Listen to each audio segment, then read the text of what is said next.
Lady Susan ***** Lady Susan by Jane Austen. Contents I2 3 4 V 6 7 8 9 X 11 12 13 14 15 16 17 18 19 XXXXIXXII 23 XXV XXV XXV IXXAI XXVI XXXXXXXXXI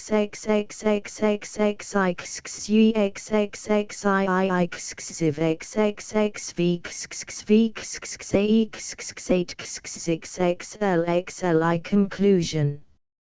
I Lady Susan Vernon to Mr. Vernon. Langford, December. My dear brother, I can no longer refuse myself the pleasure of profiting by your kind invitation when we last parted of spending some weeks with you at Churchill, and, therefore, if quite convenient to you and Mrs. Vernon to receive me at present, I shall hope within a few days to be introduced to a sister whom I have so long desired to be acquainted with. My kind friends here are most affectionately urgent with me to prolong my stay, but their hospitable and cheerful dispositions lead them too much into society for my present situation and state of mind, and I impatiently look forward to the hour when I shall be admitted into your delightful retirement. I long to be made known to your dear little children, in whose hearts I shall be very eager to secure an interest. I shall soon have need for all my fortitude, as I am on the point of separation from my own daughter. The long illness of her dear father prevented my paying her that attention which duty and affection equally dictated, and I have too much reason to fear that the governess to whose care I consigned her was unequal to the charge. I have therefore resolved on placing her at one of the best private schools in town, where I shall have an opportunity of leaving her myself in my way to you. I am determined, you see, not to be denied admittance at Churchill. It would indeed give me most painful sensations to know that it were not in your power to receive me. Your most obliged and affectionate sister, S. Vernon. To Lady Susan Vernon to Mrs. Johnson. Langford.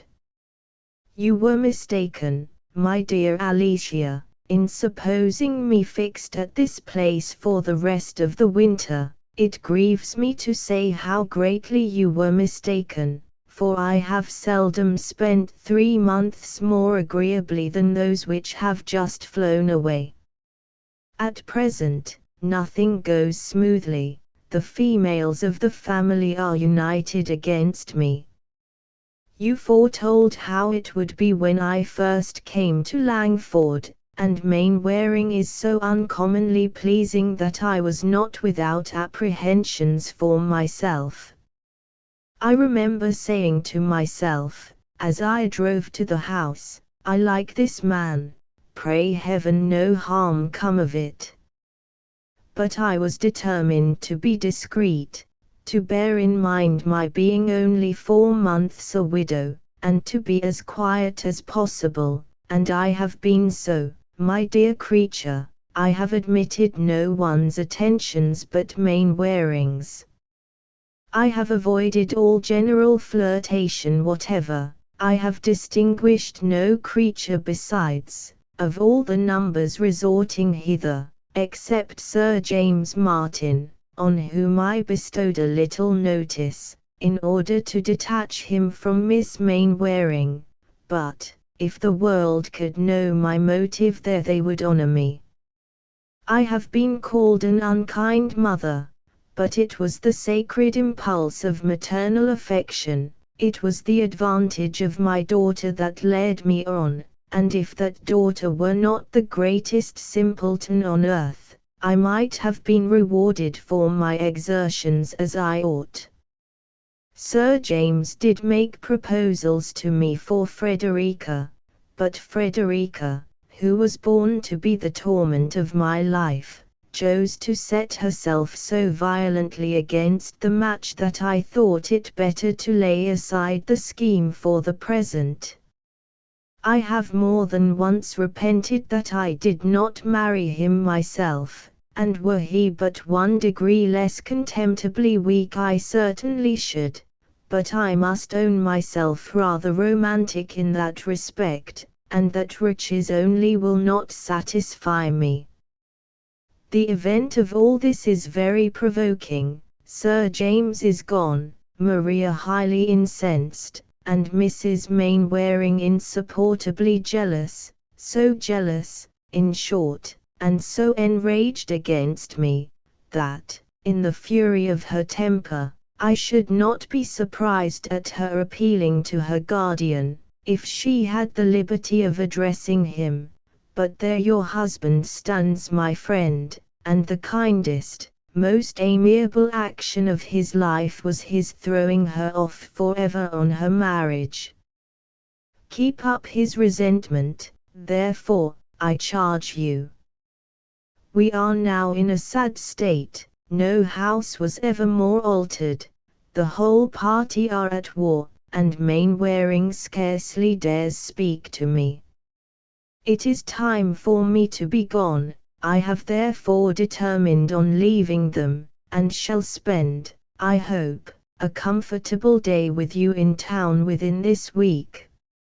If I am as little in favour with Mr. Johnson as ever, you must come to me at 10 Wigmore Street, but I hope this may not be the case, for as Mr. Johnson, with all his faults, is a man to whom that great word respectable is always given, and I am known to be so intimate with his wife, his slighting me has an awkward look. I take London in my way to that insupportable spot, a country village, for I am really going to Churchill. Forgive me, my dear friend, it is my last resource. Were there another place in England open to me I would prefer it. Charles Vernon is my aversion, and I am afraid of his wife. At Churchill, however, I must remain till I have something better in view. My young lady accompanies me to town, where I shall deposit her under the care of Miss Summers, in Wigmore Street, till she becomes a little more reasonable. She will make good connections there, as the girls are all of the best families. The price is immense, and much beyond what I can ever attempt to pay. Adieu, I will send you a line as soon as I arrive in town. Yours ever, S. Vernon. 3 Mrs. Vernon to Lady de Courcy. Churchill. My dear mother, I am very sorry to tell you that it will not be in our power to keep our promise of spending our Christmas with you, and we are prevented that happiness by a circumstance which is not likely to make us any amends. Lady Susan, in a letter to her brother-in-law, has declared her intention of visiting us almost immediately, and as such a visit is in all probability merely an affair of convenience, it is impossible to conjecture its length. I was by no means prepared for such an event, nor can I now account for her ladyship's conduct. Langford appeared so exactly the place for her in every respect, as well from the elegant and expensive style of living there, as from her particular attachment to Mr. Mainwaring, that I was very far from expecting so speedy a distinction, though I always imagined from her increasing friendship for us since her husband's death that we should, at some future period, be obliged to receive her. Mr. Vernon, I think, was a great deal too kind to her when he was in Staffordshire. Her behaviour to him, independent of her general character, has been so inexcusably artful and ungenerous since our marriage was first in agitation that no one less amiable and mild than himself could have overlooked it all, and though, as his brother's widow, and in narrow circumstances, it was proper to render her pecuniary assistance, I cannot help thinking his pressing invitation to her to visit us at Church perfectly unnecessary. Disposed, however, as he always is to think the best of everyone, her display of grief, and professions of regret, and general resolutions of prudence, were sufficient to soften his heart and make him really confide in her sincerity. But, as for myself, I am still unconvinced, and plausibly as her ladyship has now written, I cannot make up my mind till I better understand her real meaning in coming to us.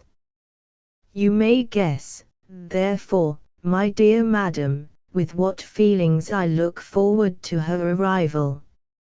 She will have occasion for all those attractive powers for which she is celebrated to gain any share of my regard, and I shall certainly endeavor to guard myself against their influence, if not accompanied by something more substantial. She expresses a most eager desire of being acquainted with me, and makes very gracious mention of my children, but I am not quite weak enough to suppose a woman who has behaved with inattention, if not with unkindness, to her own child, should be attached to any of mine. Miss Vernon is to be placed at a school in London before her mother comes to us, which I am glad of, for her sake and my own. It must be to her advantage to be separated from her mother, and a girl of 16 who has received so wretched an education, could not be a very desirable companion here. Reginald has long wished, I know, to see the captivating Lady Susan, and we shall depend on his joining our party soon. I am glad to hear that my father continues so well, and with best love, and C. Catherine Vernon. For Mr. de Courcy to Mrs. Vernon. Parklands. My dear sister, I congratulate you and Mr. Vernon on being about to receive into your family the most accomplished coquette in England. As a very distinguished flirt I have always been taught to consider her, but it has lately fallen in my way to hear some particulars of her conduct at Langford, which prove that she does not confine herself to that sort of honest flirtation which satisfies most people, but aspires to the more delicious gratification of making a whole family miserable. By her behavior to Mr. Mainwaring she gave jealousy and wretchedness to his wife, and by her attentions to a young man previously attached to Mr. Mainwaring's sister deprived an amiable girl of her lover. I learnt all this from Mr. Smith, now in this neighbourhood. I have dined with him, at Hurst and Wilford, who is just come from Langford where he was a fortnight with her ladyship, and who is therefore well qualified to make the communication. What a woman she must be!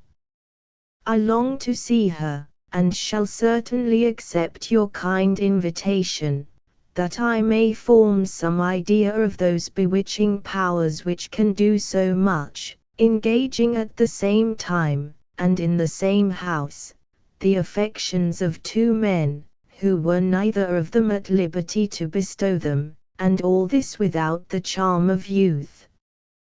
I am glad to find Miss Vernon does not accompany her mother to Churchill, as she has not even manners to recommend her, and, according to Mr. Smith's account, is equally dull and proud.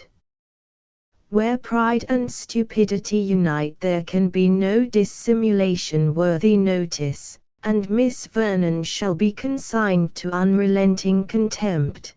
But by all that I can gather Lady Susan possesses a degree of captivating deceit which it must be pleasing to witness and detect. I shall be with you very soon, and am ever, your affectionate brother, R. de Courcy. V. Lady Susan Vernon to Mrs. Johnson.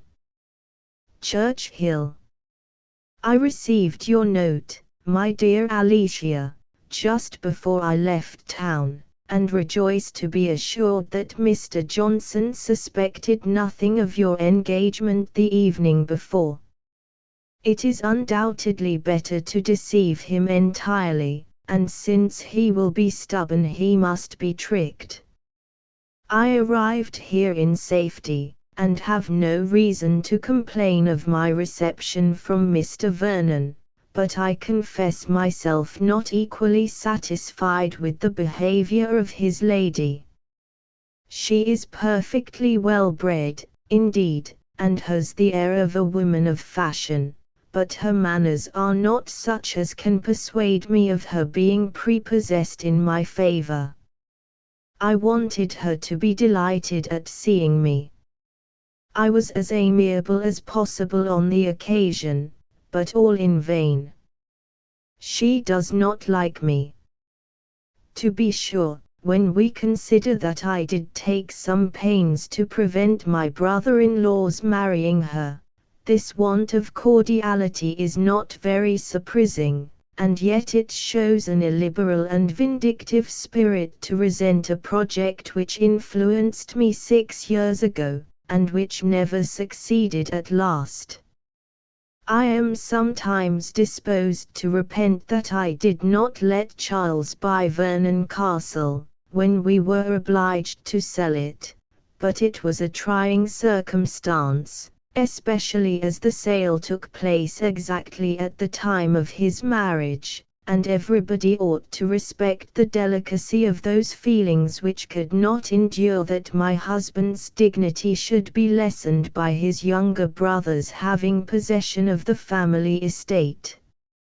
Could matters have been so arranged as to prevent the necessity of our leaving the castle, could we have lived with Charles and kept him single, I should have been very far from persuading my husband to dispose of it elsewhere, but Charles was on the point of marrying Mr. Courcy, and the event has justified me. Here are children in abundance, and what benefit could have accrued to me from his purchasing Vernon? My having prevented it may perhaps have given his wife an unfavorable impression, but where there is a disposition to dislike, a motive will never be wanting, and as to money matters it has not withheld him from being very useful to me. I really have a regard for him, he is so easily imposed upon. The house is a good one, the furniture fashionable, and everything announces plenty and elegance. Charles is very rich, I am sure. When a man has once got his name in a banking house he rolls in money, but they do not know what to do with it, keep very little company, and never go to London but on business. We shall be as stupid as possible. I mean to win my sister-in-law's heart through the children. I know all their names already, and am going to attach myself with the greatest sensibility to one in particular, a young Frederick, whom I take on my lap and sigh over for his dear uncle's sake. Poor Mainwaring! I need not tell you how much I miss him, how perpetually he is in my thoughts. I found a dismal letter from him on my arrival here, full of complaints of his wife and sister, and lamentations on the cruelty of his fate. I passed off the letter as his wife's, to the Vernons, and when I write to him it must be under cover to you. Ever yours, S. Vernon. 6 Mrs. Vernon to Mr. de Courcy. Churchill. Well, my dear Reginald, I have seen this dangerous creature, and must give you some description of her, though I hope you will soon be able to form your own judgment. She is really excessively pretty. However you may choose to question the allurements of a lady no longer young, I must, for my own part, declare that I have seldom seen so lovely a woman as Lady Susan. She is delicately fair, with fine grey eyes and dark eyelashes, and from her appearance one would not suppose her more than 25, though she must in fact be 10 years older. I was certainly not disposed to admire her, though always hearing she was beautiful, but I cannot help feeling that she possesses an uncommon union of symmetry, brilliancy, and grace. Her address to me was so gentle, frank, and even affectionate, that, if I had not known how much she has always disliked me for marrying Mr. Vernon, and that we had never met before, I should have imagined her an attached friend. One is apt, I believe, to connect assurance of manner with coquetry, and to expect that an impudent address will naturally attend an impudent mind. At least I was myself prepared for an improper degree of confidence in Lady Susan, but her countenance is absolutely sweet, and her voice and manner winningly mild.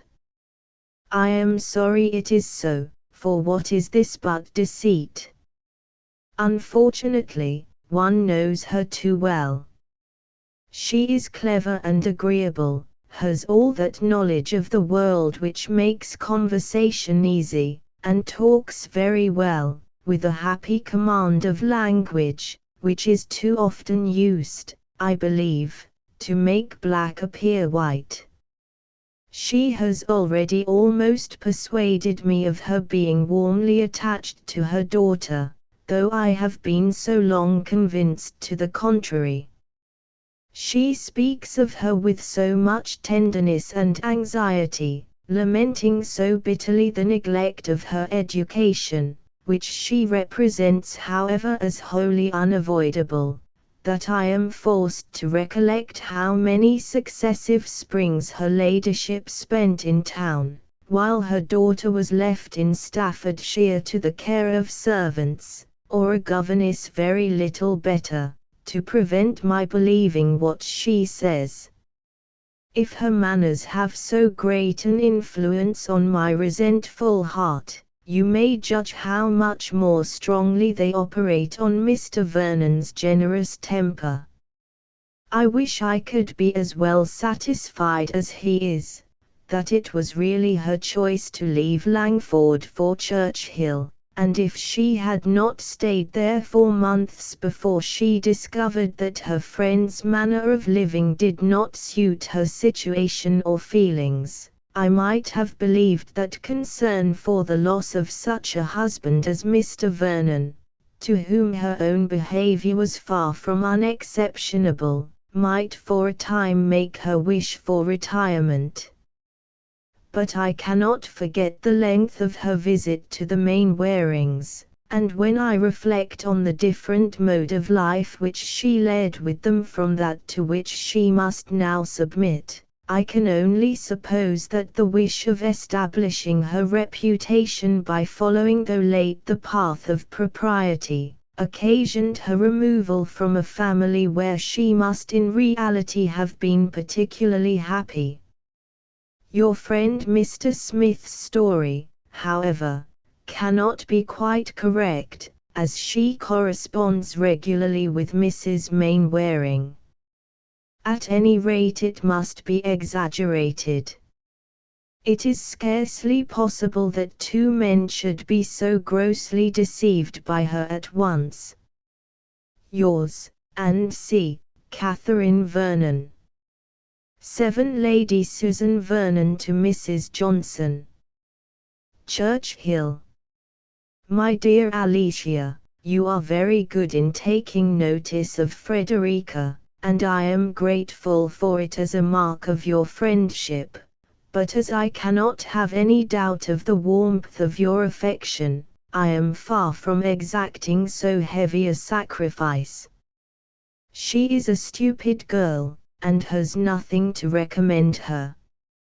I would not, therefore, on my account, have you encumber one moment of your precious time by sending for her to Edward Street, especially as every visit is so much deducted from the grand affair of education, which I really wish to have attended to while she remains at Miss Summers's. I want her to play and sing with some portion of taste and a good deal of assurance, as she has my hand and arm and a tolerable voice. I was so much indulged in my infant years that I was never obliged to attend to anything, and consequently am without the accomplishments which are now necessary to finish a pretty woman. Not that I am an advocate for the prevailing fashion of acquiring a perfect knowledge of all languages, arts, and sciences. It is throwing time away to be mistress of French, Italian, and German, music, singing, and drawing, and will gain a woman some applause, but will not add one lover to her list. Grace and manner, after all, are of the greatest importance. I do not mean, therefore, that Frederica's acquirements should be more than superficial, and I flatter myself that she will not remain long enough at school to understand anything thoroughly. I hope to see her the wife of Sir James within a 12-month. You know on what I ground my hope, and it is certainly a good foundation, for school must be very humiliating to a girl of Frederica's age. And, by the by, you had better not invite her any more on that account, as I wish her to find her situation as unpleasant as possible. I am sure of Sir James at any time, and could make him renew his application by a line. I shall trouble you meanwhile to prevent his forming any other attachment when he comes to town. Ask him to your house occasionally, and talk to him of Frederica, that he may not forget her. Upon the whole, I commend my own conduct in this affair extremely, and regard it as a very happy instance of circumspection and tenderness.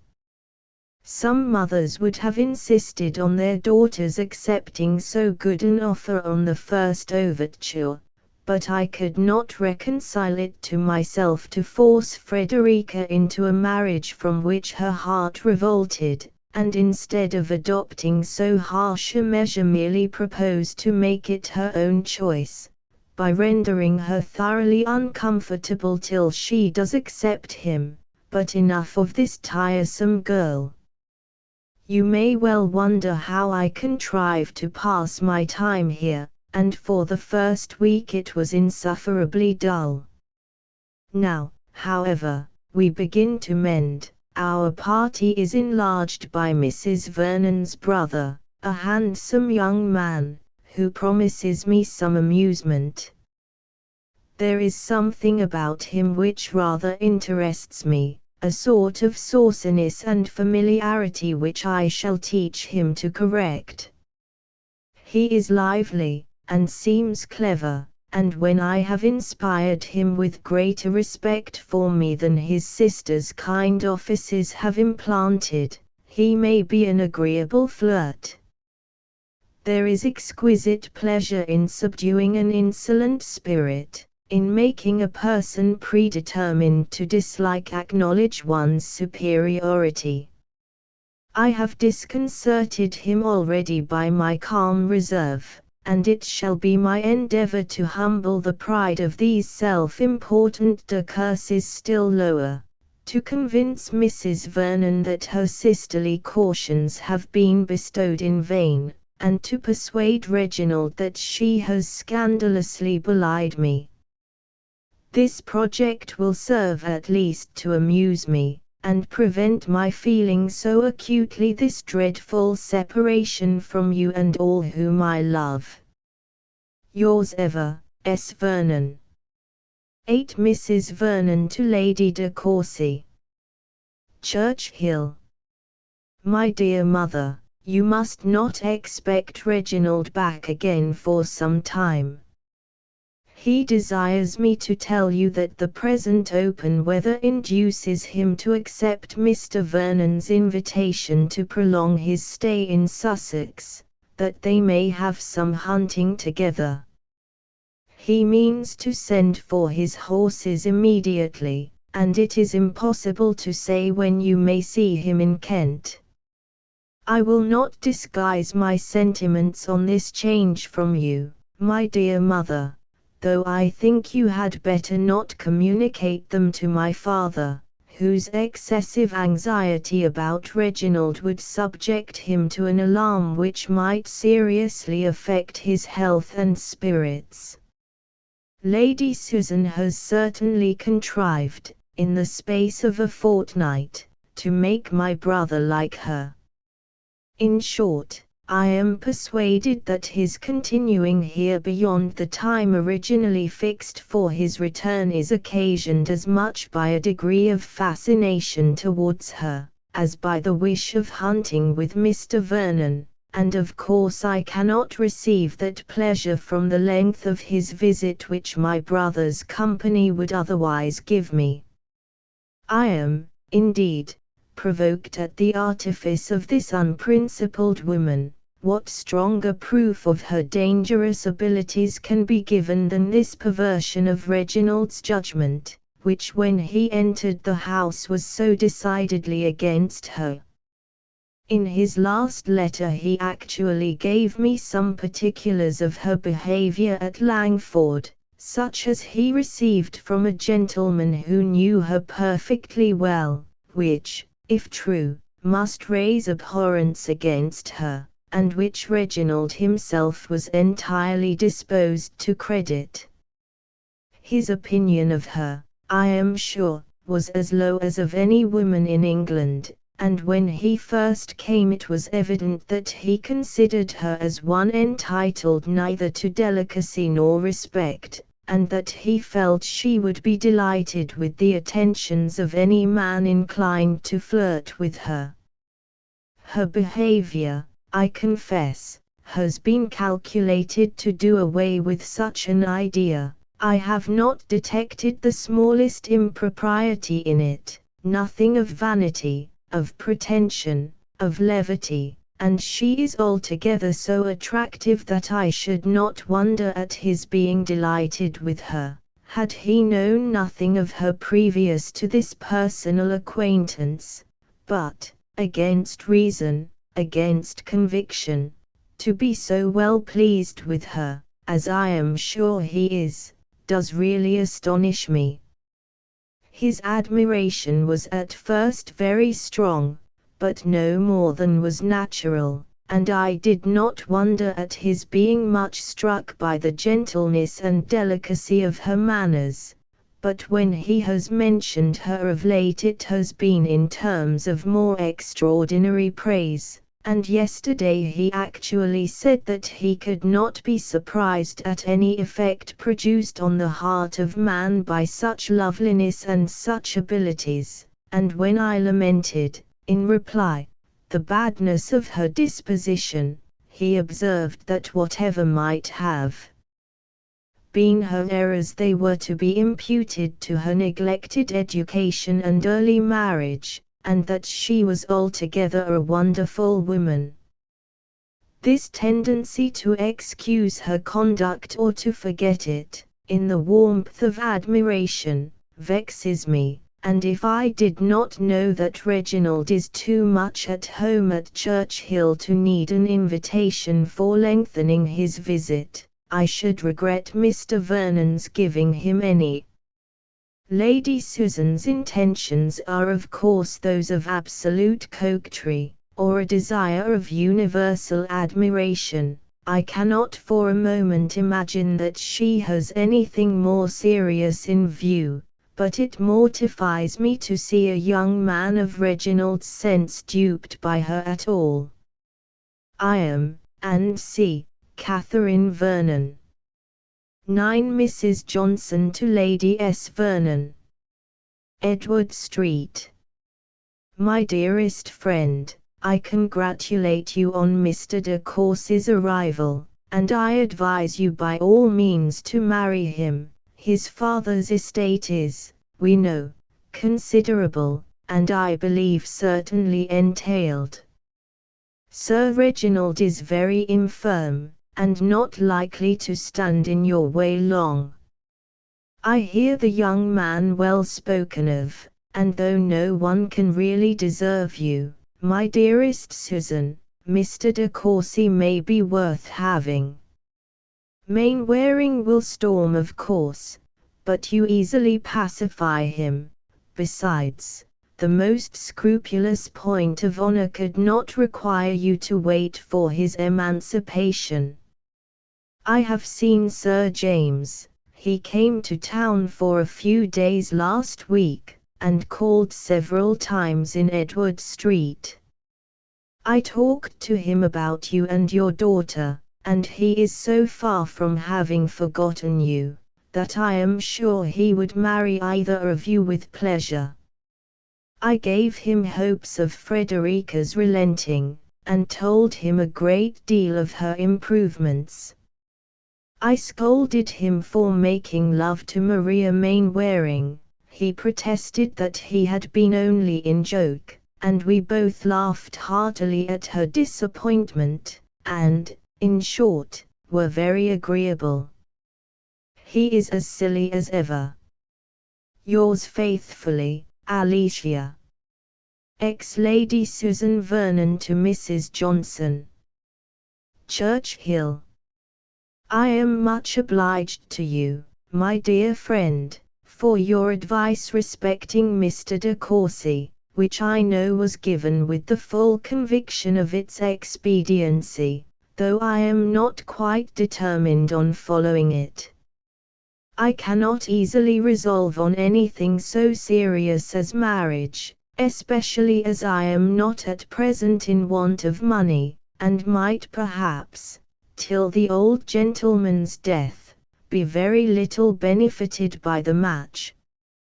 It is true that I am vain enough to believe it within my reach.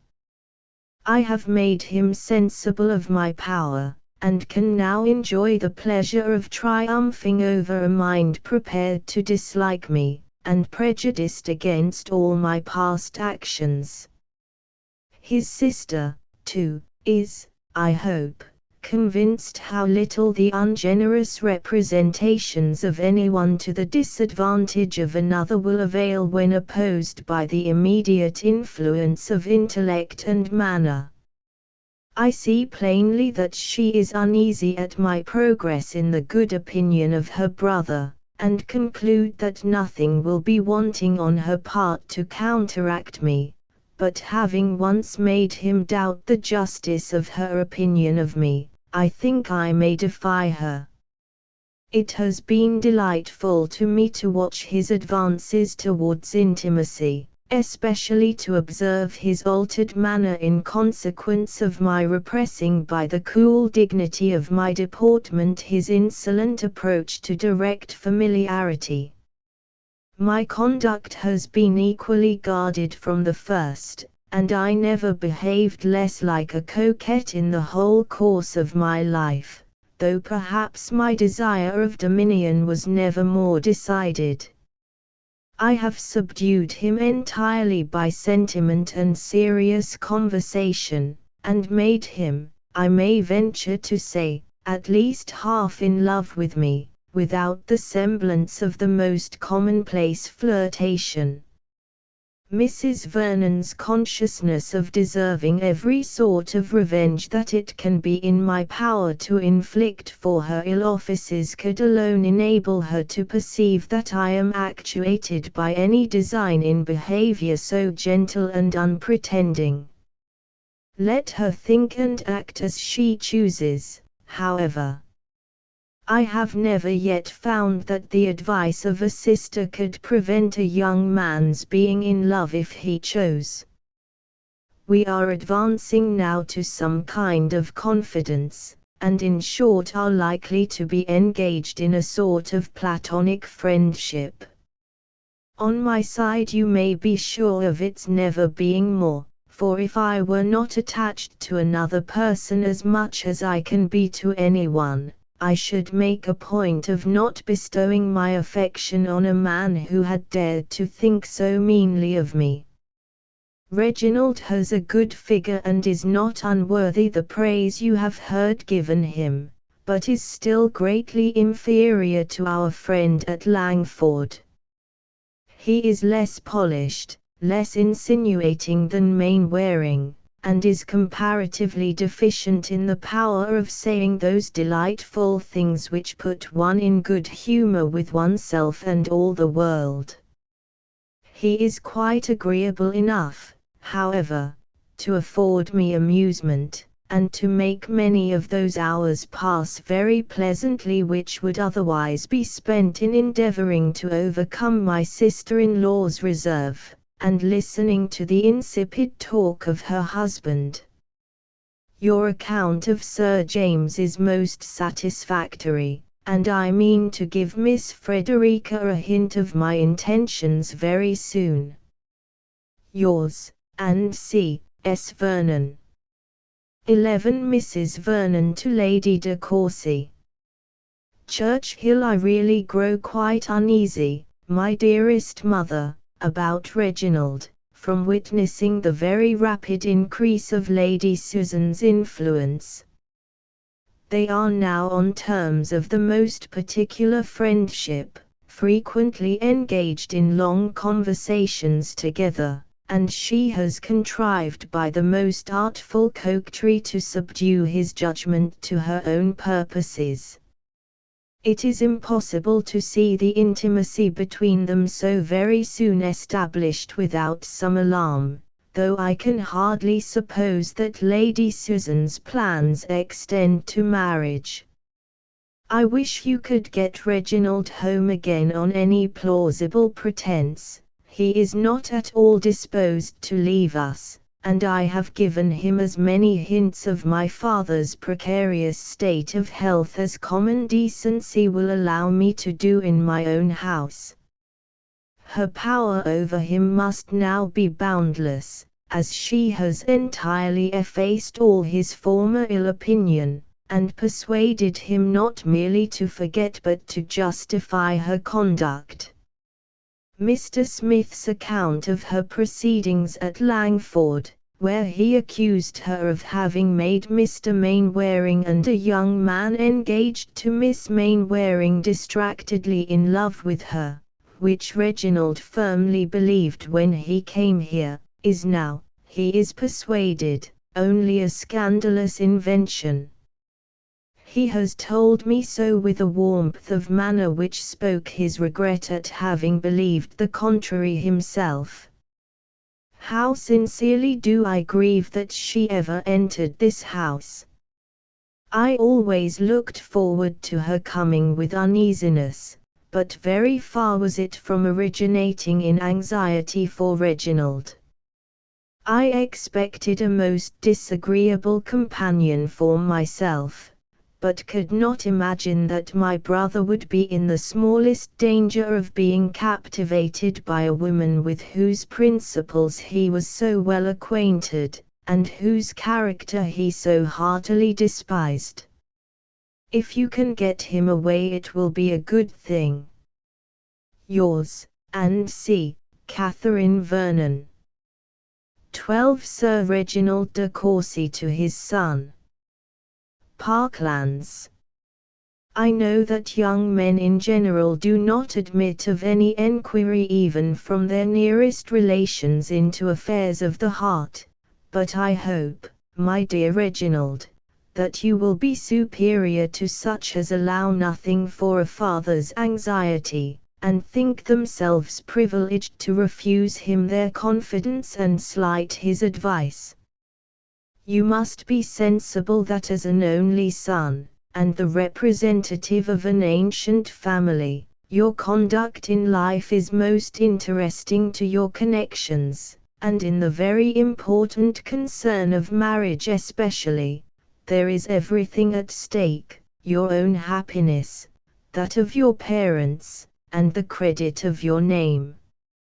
I do not suppose that you would deliberately form an absolute engagement of that nature without acquainting your mother and myself, or at least, without being convinced that we should approve of your choice, but I cannot help fearing that you may be drawn in, by the lady who has lately attached you, to a marriage which the whole of your family, far and near, must highly reprobate. Lady Susan's age is itself a material objection, but her want of character is one so much more serious, that the difference of even 12 years becomes in comparison of small amount. Were you not blinded by a sort of fascination, it would be ridiculous in me to repeat the instances of great misconduct on her side so very generally known. Her neglect of her husband, her encouragement of other men, her extravagance and dissipation, were so gross and notorious that no one could be ignorant of them at the time, nor can now have forgotten them. To our family she has always been represented in softened colors by the benevolence of Mr. Charles Vernon, and yet, in spite of his generous endeavors to excuse her, we know that she did, from the most selfish motives, take all possible pains to prevent his marriage with Catherine. My years and increasing infirmities make me very desirous of seeing you settled in the world. To the fortune of a wife, the goodness of my own will make me indifferent, but her family and character must be equally unexceptionable. When your choice is fixed so that no objection can be made to it, then I can promise you a ready and cheerful consent, but it is my duty to oppose a match which deep art only could render possible, and must in the end make wretched. It is possible her behavior may arise only from vanity, or the wish of gaining the admiration of a man whom she must imagine to be particularly prejudiced against her, but it is more likely that she should aim at something further. She is poor, and may naturally seek an alliance which must be advantageous to herself. You know your own rights, and that it is out of my power to prevent your inheriting the family estate. My ability of distressing you during my life would be a species of revenge to which I could hardly stoop under any circumstances. I honestly tell you my sentiments and intentions. I do not wish to work on your fears, but on your sense and affection. It would destroy every comfort of my life to know that you were married to Lady Susan Vernon. It would be the death of that honest pride with which I have hitherto considered my son. I should blush to see him, to hear of him, to think of him. I may perhaps do no good but that of relieving my own mind by this letter, but I felt it my duty to tell you that your partiality for Lady Susan is no secret to your friends, and to warn you against her. I should be glad to hear your reasons for disbelieving Mr. Smith's intelligence. You had no doubt of its authenticity a month ago. If you can give me your assurance of having no design beyond enjoying the conversation of a clever woman for a short period, and of yielding admiration only to her beauty and abilities, without being blinded by them to her faults, you will restore me to happiness.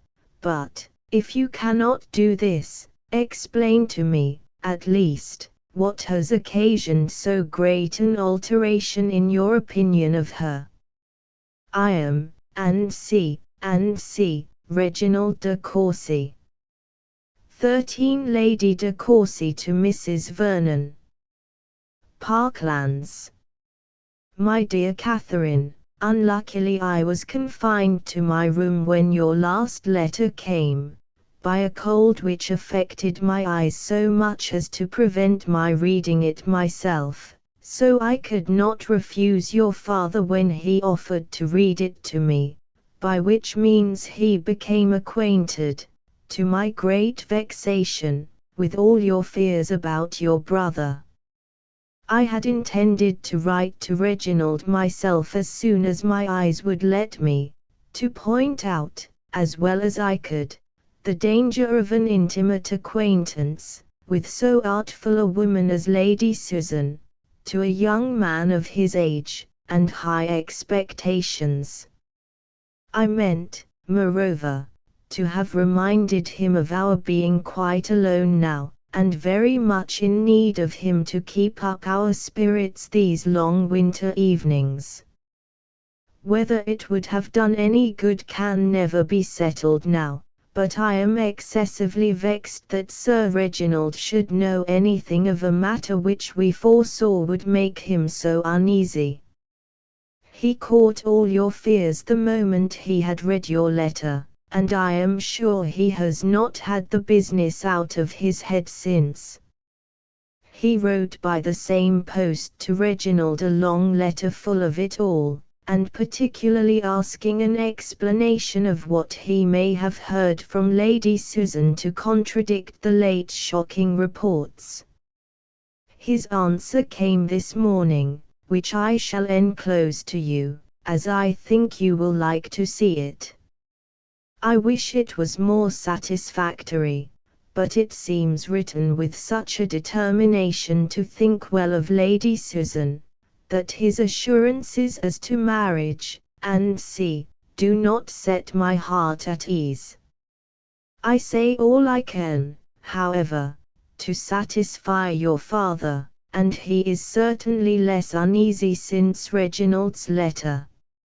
How provoking it is, my dear Catherine, that this unwelcome guest of yours should not only prevent our meeting this Christmas, but be the occasion of so much vexation and trouble. Kiss the dear children for me. Your affectionate mother, C. de Courcy. 14 Mr. de Courcy to Sir Reginald. Church-Hill. My dear Sir, I have this moment received your letter, which has given me more astonishment than I ever felt before. I am to thank my sister, I suppose, for having represented me in such a light as to injure me in your opinion, and give you all this alarm. I know not why she should choose to make herself and her family uneasy by apprehending an event which no one but herself, I can affirm, would ever have thought possible.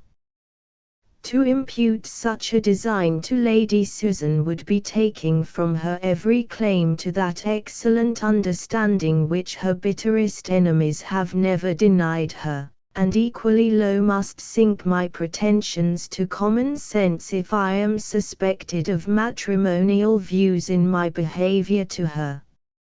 Our difference of age must be an insuperable objection, and I entreat you, my dear father, to quiet your mind, and no longer harbour a suspicion which cannot be more injurious to your own peace than to our understandings. I can have no other view in remaining with Lady Susan, than to enjoy for a short time, as you have yourself expressed it, the conversation of a woman of high intellectual powers. If Mrs. Vernon would allow something to my affection for herself and her husband in the length of my visit, she would do more justice to us all, but my sister is unhappily prejudiced beyond the hope of conviction against Lady Susan. From an attachment to her husband, which in itself does honour to both, she cannot forgive the endeavours at preventing their union, which have been attributed to selfishness in Lady Susan, but in this case, as well as in many others, the world has most grossly injured that lady, by supposing the worst where the motives of her conduct have been doubtful. Lady Susan had heard something so materially to the disadvantage of my sister as to persuade her that the happiness of Mr. Vernon, to whom she was always much attached, would be wholly destroyed by the marriage. And this circumstance, while it explains the true motives of Lady Susan's conduct, and removes all the blame which has been so lavished on her, may also convince us how little the general report of anyone ought to be credited, since no character, however upright, can escape the malevolence of slander. If my sister, in the security of retirement, with as little opportunity as inclination to do evil, could not avoid censure, we must not rashly condemn those who, living in the world and surrounded with temptations, should be accused of errors which they are known to have the power of committing. I blame myself severely for having so easily believed the slanderous tales invented by Charles Smith to the prejudice of Lady Susan, as I am now convinced how greatly they have traduced her.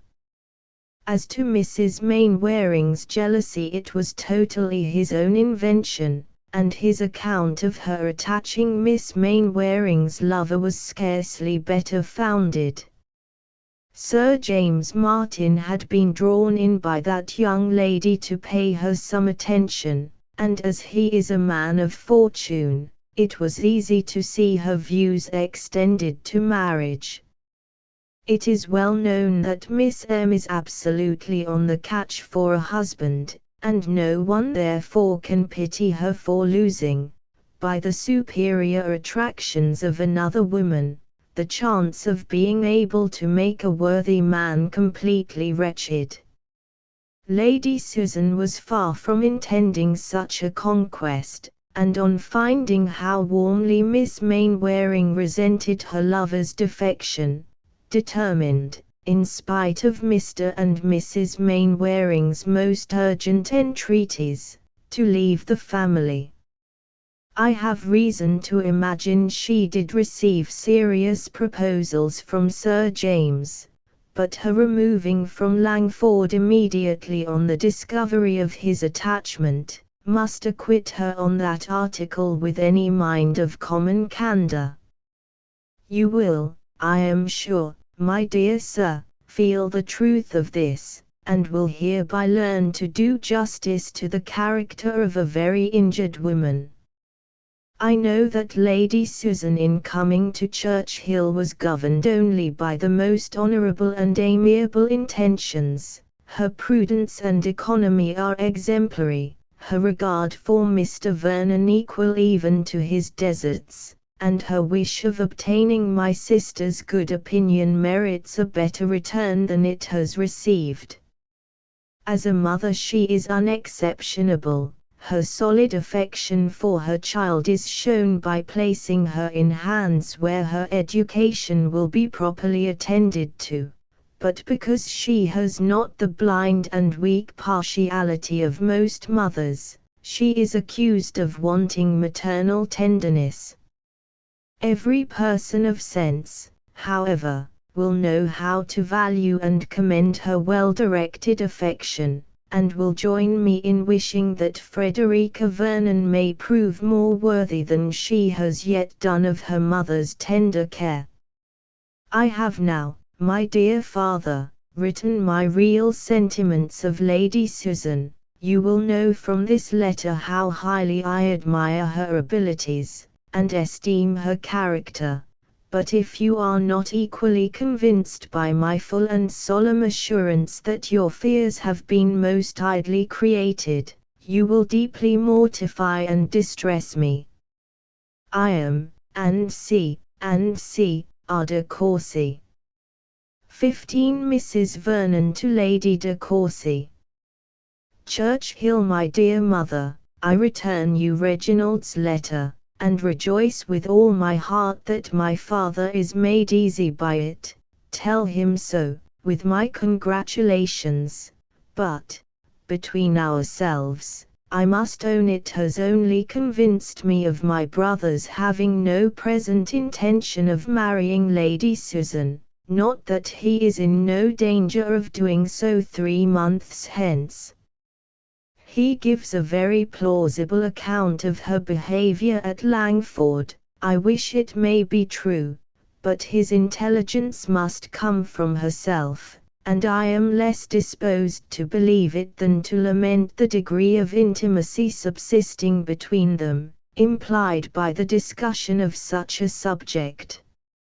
I am sorry to have incurred his displeasure, but can expect nothing better while he is so very eager in Lady Susan's justification. He is very severe against me indeed, and yet I hope I have not been hasty in my judgment of her. Poor woman! Though I have reasons enough for my dislike, I cannot help pitying her at present, as she is in real distress, and with too much cause. She had this morning a letter from the lady with whom she has placed her daughter, to request that Miss Vernon might be immediately removed, as she had been detected in an attempt to run away. Why, or whither she intended to go, does not appear, but, as her situation seems to have been unexceptionable, it is a sad thing, and of course highly distressing to Lady Susan. Frederica must be as much as 16, and ought to know better, but from what her mother insinuates, I am afraid she is a perverse girl. She has been sadly neglected, however, and her mother ought to remember it. Mr. Vernon set off for London as soon as she had determined what should be done. He is, if possible, to prevail on Miss Summers to let Frederica continue with her, and if he cannot succeed, to bring her to Churchill for the present, till some other situation can be found for her. Her ladyship is comforting herself meanwhile by strolling along the shrubbery with Reginald, calling forth all his tender feelings, I suppose, on this distressing occasion. She has been talking a great deal about it to me. She talks vastly well. I am afraid of being ungenerous, or I should say, too well to feel so very deeply.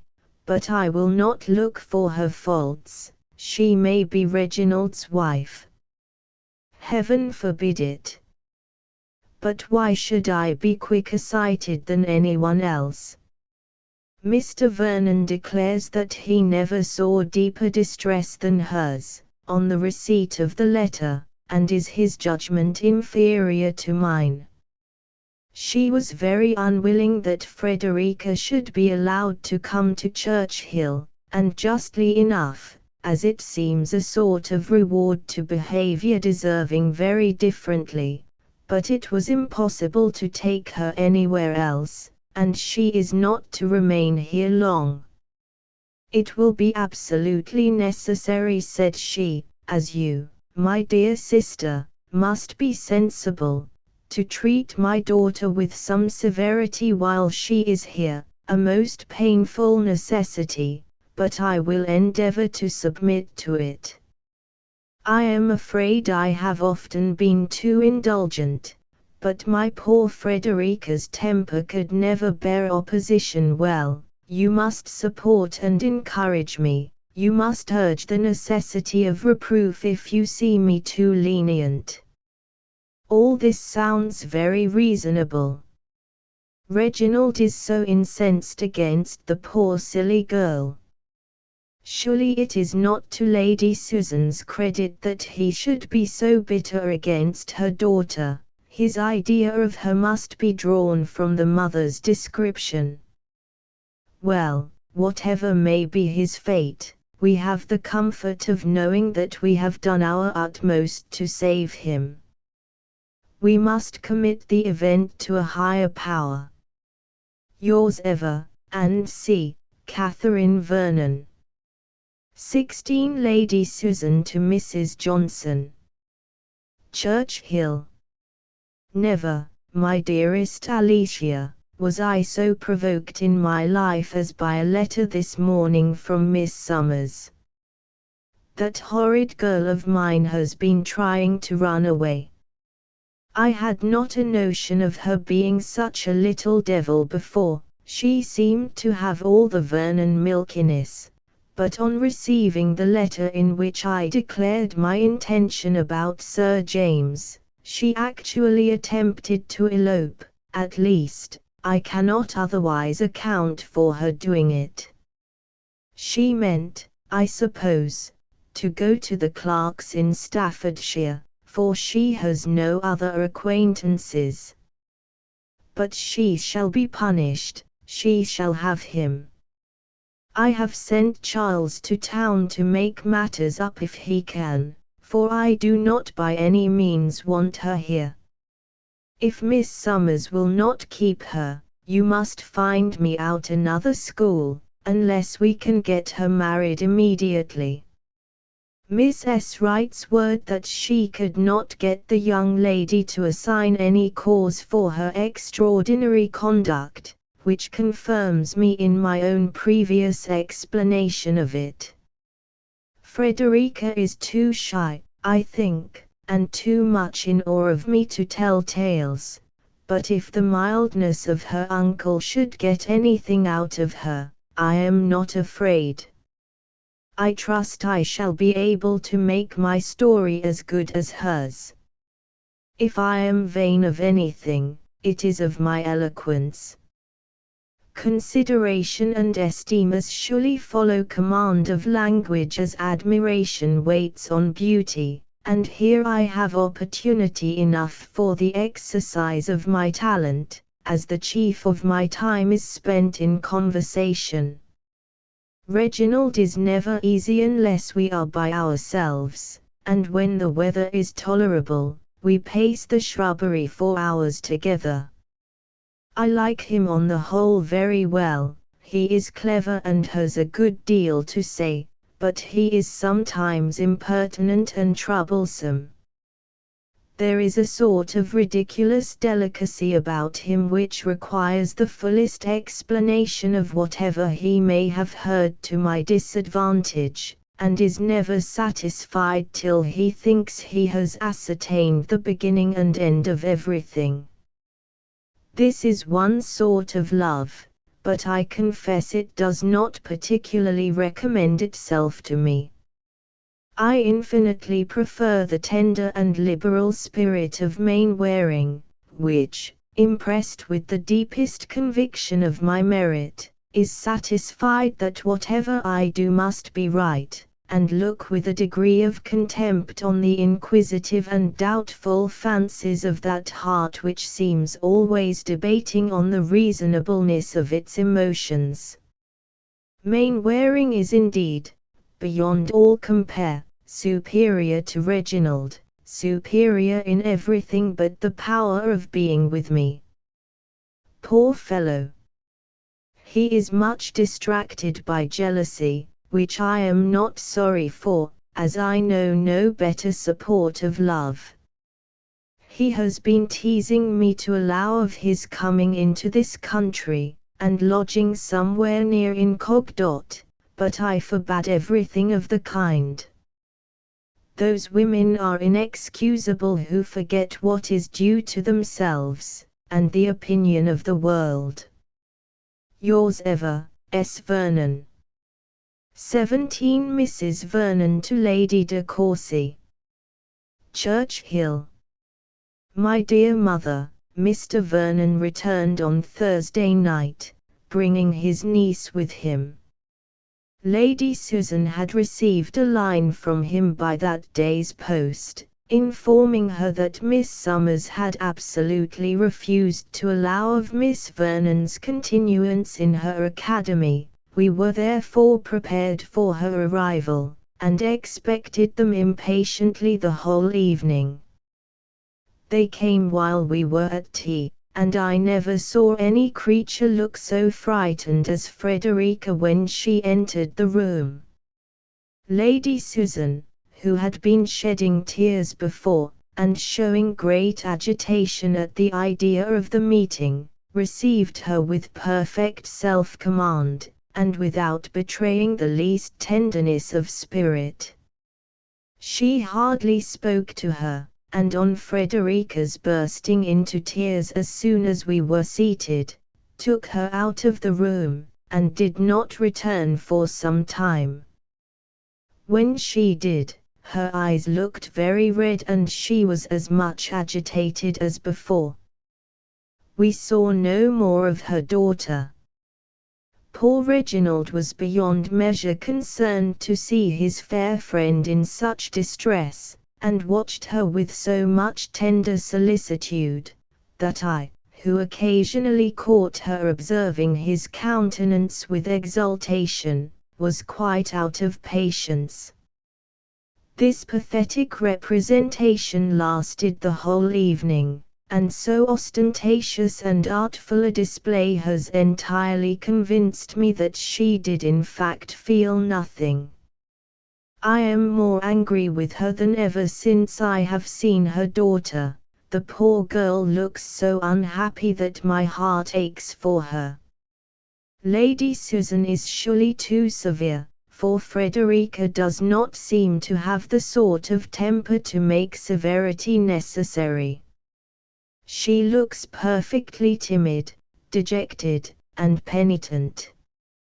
She is very pretty, though not so handsome as her mother, nor at all like her. Her complexion is delicate, but neither so fair nor so blooming as Lady Susan's, and she has quite the Vernon cast of countenance, the oval face and mild dark eyes, and there is peculiar sweetness in her look when she speaks either to her uncle or me. For as we behave kindly to her we have of course engaged her gratitude.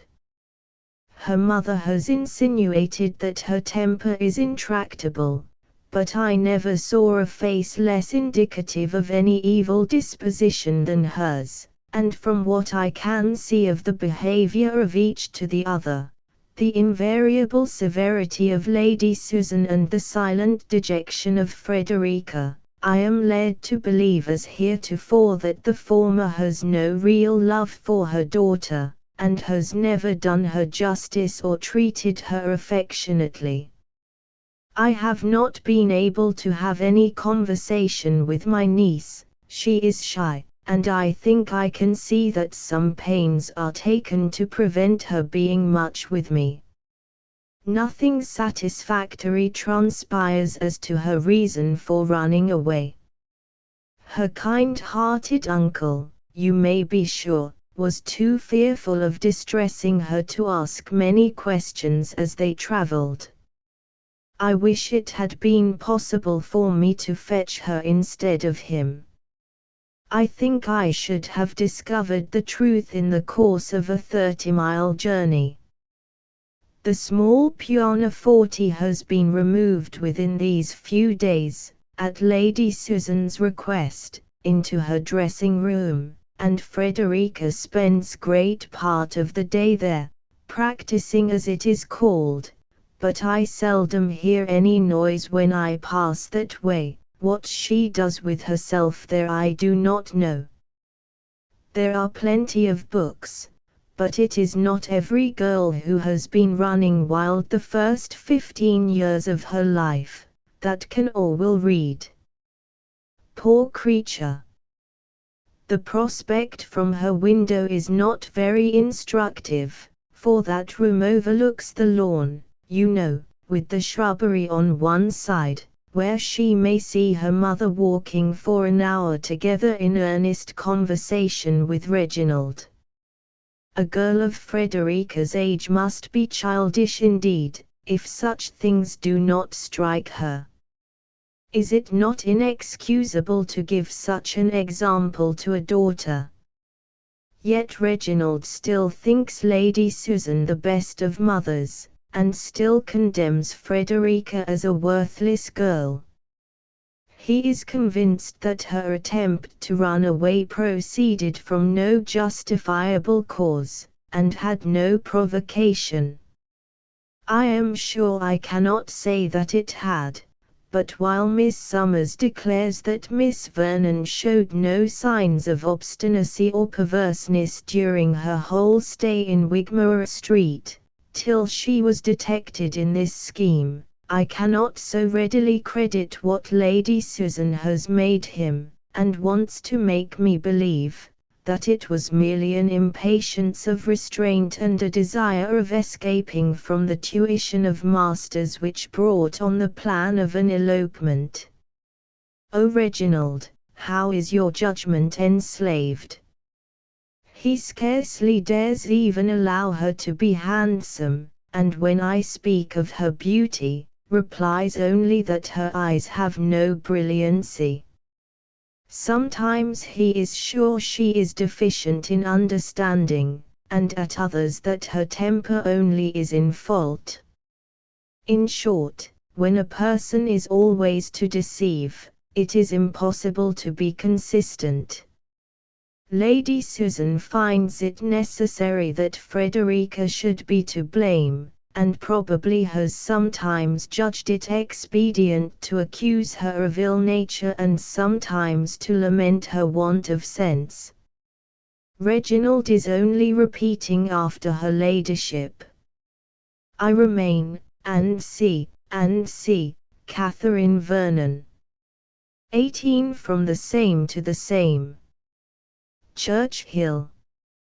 My dear mother, I am very glad to find that my description of Frederica Vernon has interested you, for I do believe her truly deserving of your regard, and when I have communicated a notion which has recently struck me, your kind impressions in her favor will, I am sure, be heightened.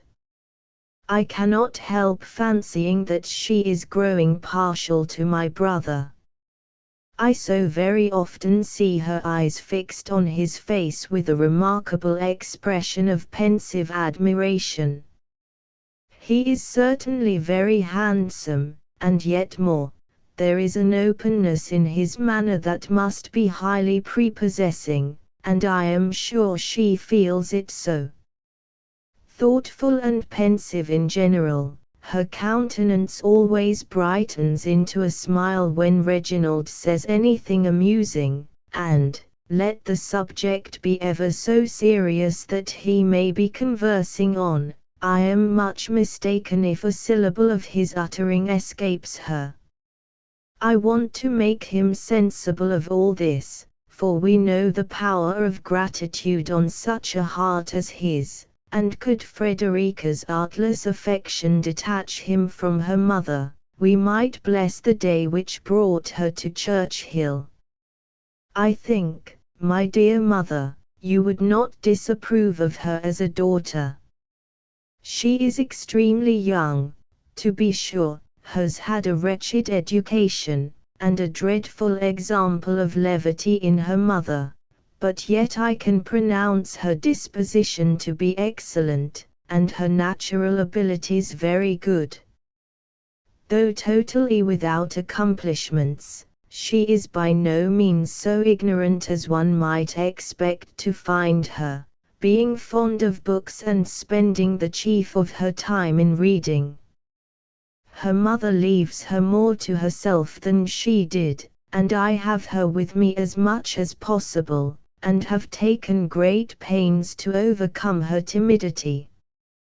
We are very good friends, and though she never opens her lips before her mother, she talks enough when alone with me to make it clear that, if properly treated by Lady Susan, she would always appear to much greater advantage. There cannot be a more gentle, affectionate heart, or more obliging manners, when acting without restraint, and her little cousins are all very fond of her. Your affectionate daughter, C. Vernon. 19 Lady Susan to Mrs. Johnson. Churchill. You will be eager, I know, to hear something further of Frederica, and perhaps may think me negligent for not writing before. She arrived with her uncle last Thursday fortnight, when, of course, I lost no time in demanding the cause of her behavior, and soon found myself to have been perfectly right in attributing it to my own letter. The prospect of it frightened her so thoroughly, that, with a mixture of true girlish perverseness and folly, she resolved on getting out of the house and proceeding directly by the stage to her friends, the Clarks, and had really got as far as the length of 2 streets in her journey when she was fortunately missed, pursued, and overtaken. Such was the first distinguished exploit of Miss Frederica Vernon, and, if we consider that it was achieved at the tender age of 16, we shall have room for the most flattering prognostics of her future renown.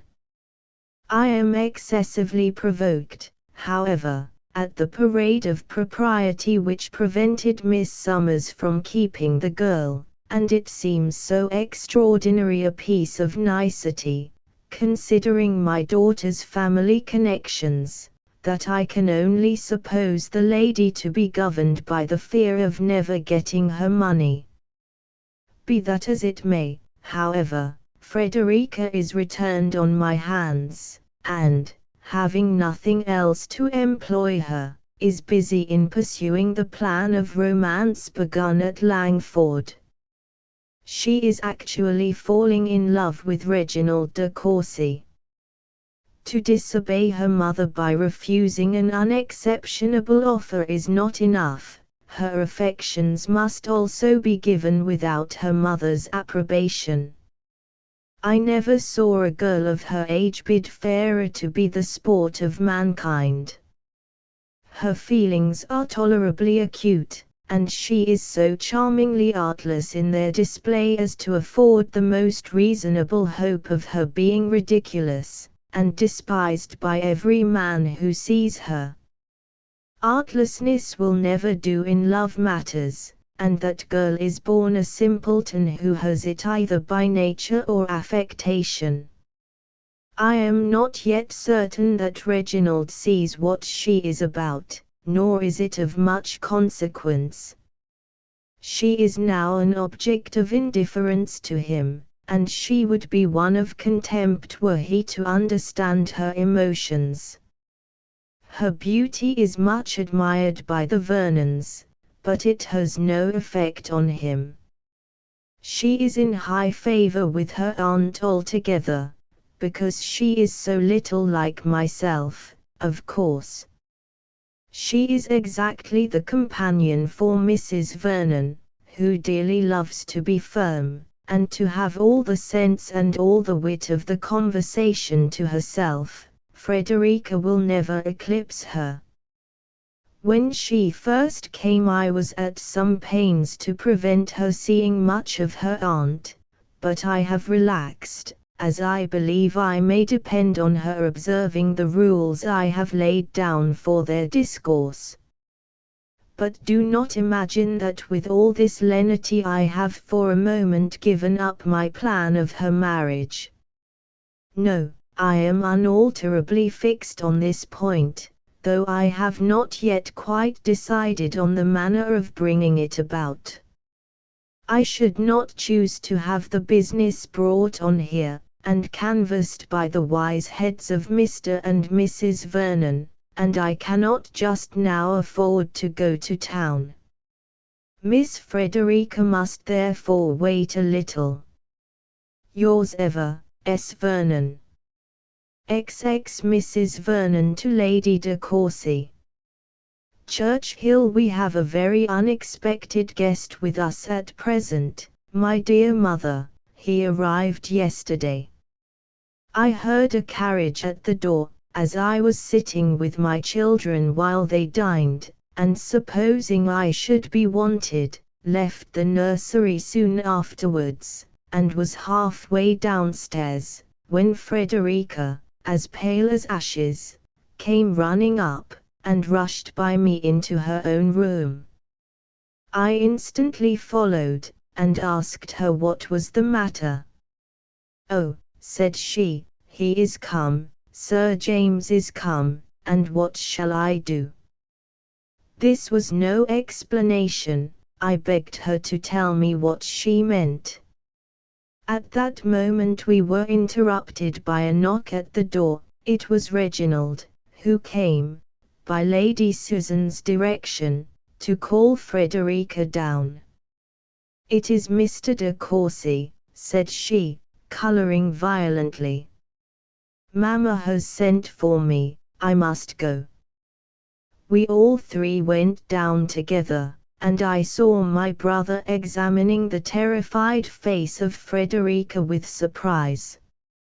In the breakfast room we found Lady Susan, and a young man of gentlemanlike appearance, whom she introduced by the name of Sir James Martin, the very person, as you may remember, whom it was said she had been at pains to detach from Miss Mainwaring, but the conquest, it seems, was not designed for herself, or she has since transferred it to her daughter, for Sir James is now desperately in love with Frederica, and with full encouragement from Mamma. The poor girl, however, I am sure, dislikes him, and though his person and address are very well, he appears, both to Mr. Vernon and me, a very weak young man. Frederica looked so shy, so confused, when we entered the room, that I felt for her exceedingly.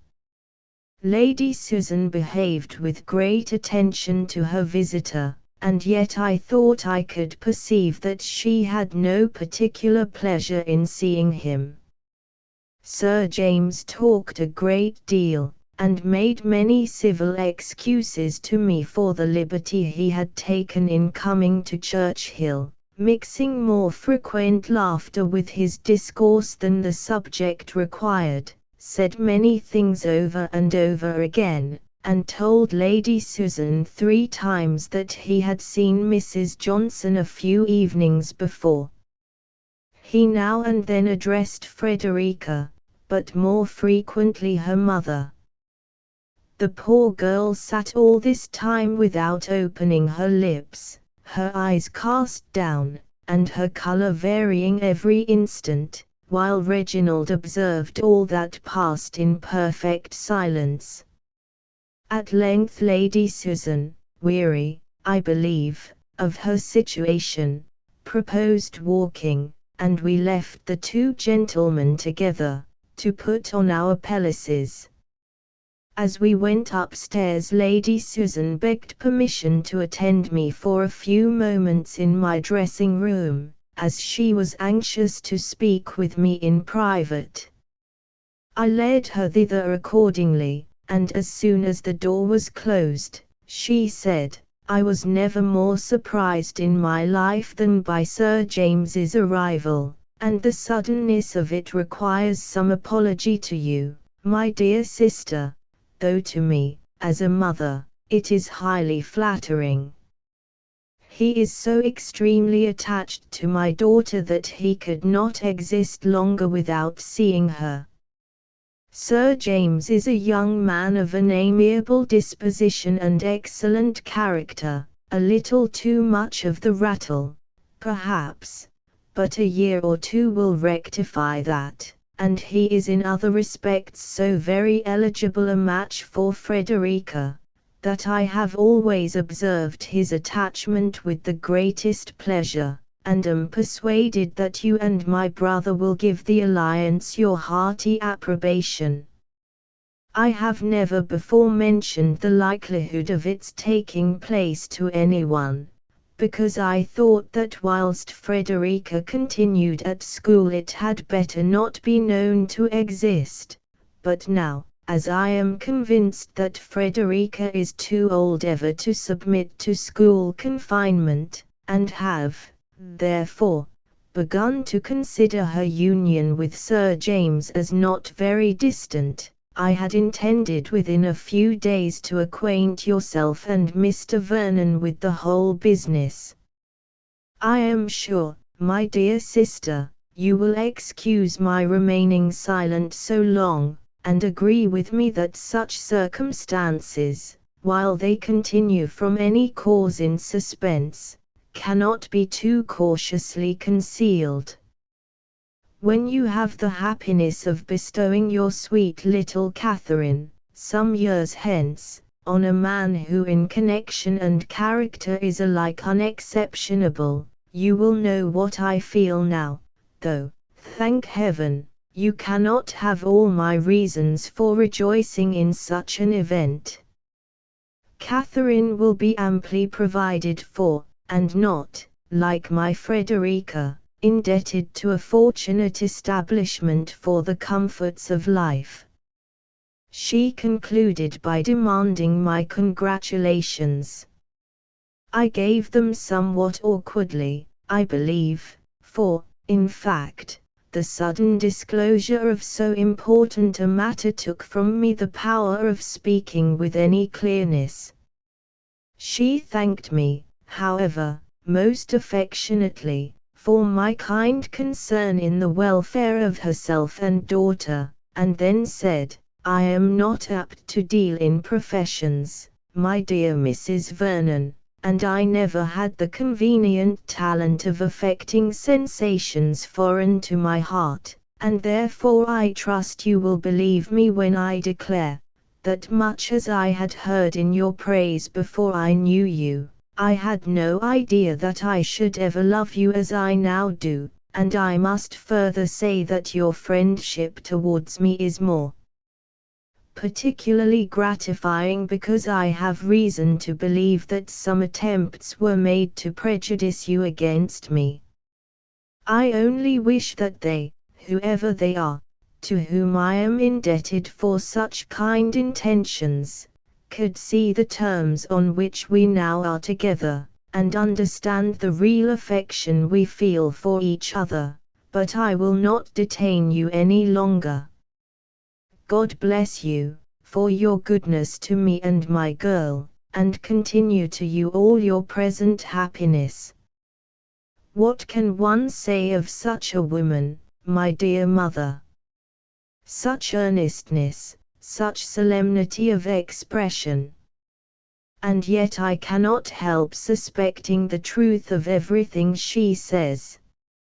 As for Reginald, I believe he does not know what to make of the matter. When Sir James came, he appeared all astonishment and perplexity. The folly of the young man and the confusion of Frederica entirely engrossed him, and though a little private discourse with Lady Susan has since had its effect, he is still hurt, I am sure, at her allowing of such a man's attentions to her daughter.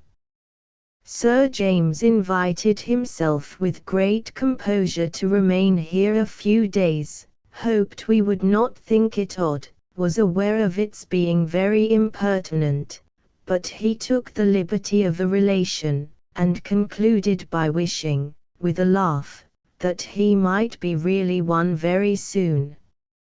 Even Lady Susan seemed a little disconcerted by this forwardness, In her heart I am persuaded she sincerely wished him gone. But something must be done for this poor girl, if her feelings are such as both I and her uncle believe them to be. She must not be sacrificed to policy or ambition, and she must not be left to suffer from the dread of it. The girl whose heart can distinguish Reginald de Courcy, deserves, however he may slight her, a better fate than to be Sir James Martin's wife.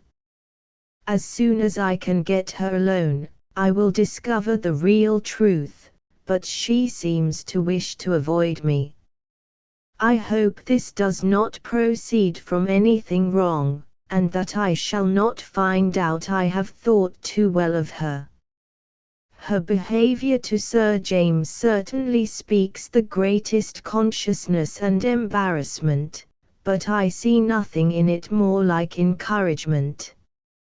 Adieu, my dear mother. Yours, and C. Vernon. XXI Miss Vernon to Mr. de Courcy. Sir, I hope you will excuse this liberty. I am forced upon it by the greatest distress, or I should be ashamed to trouble you. I am very miserable about Sir James Martin, and have no other way in the world of helping myself but by writing to you, for I am forbidden even speaking to my uncle and aunt on the subject, and this being the case, I am afraid my applying to you will appear no better than equivocation, and as if I attended to the letter and not the spirit of Mamma's commands. But if you do not take my part and persuade her to break it off, I shall be half distracted, for I cannot bear him.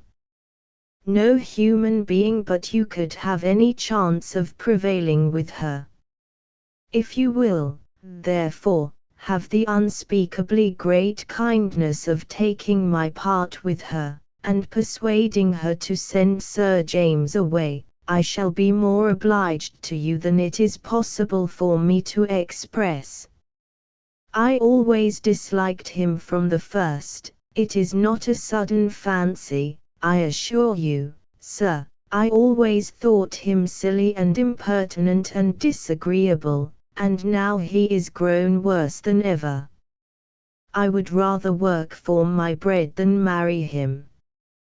I do not know how to apologize enough for this letter. I know it is taking so great a liberty. I am aware how dreadfully angry it will make Mamma, but I remember the risk. I am, sir, your most humble servant, FSV. XXII Lady Susan to Mrs. Johnson.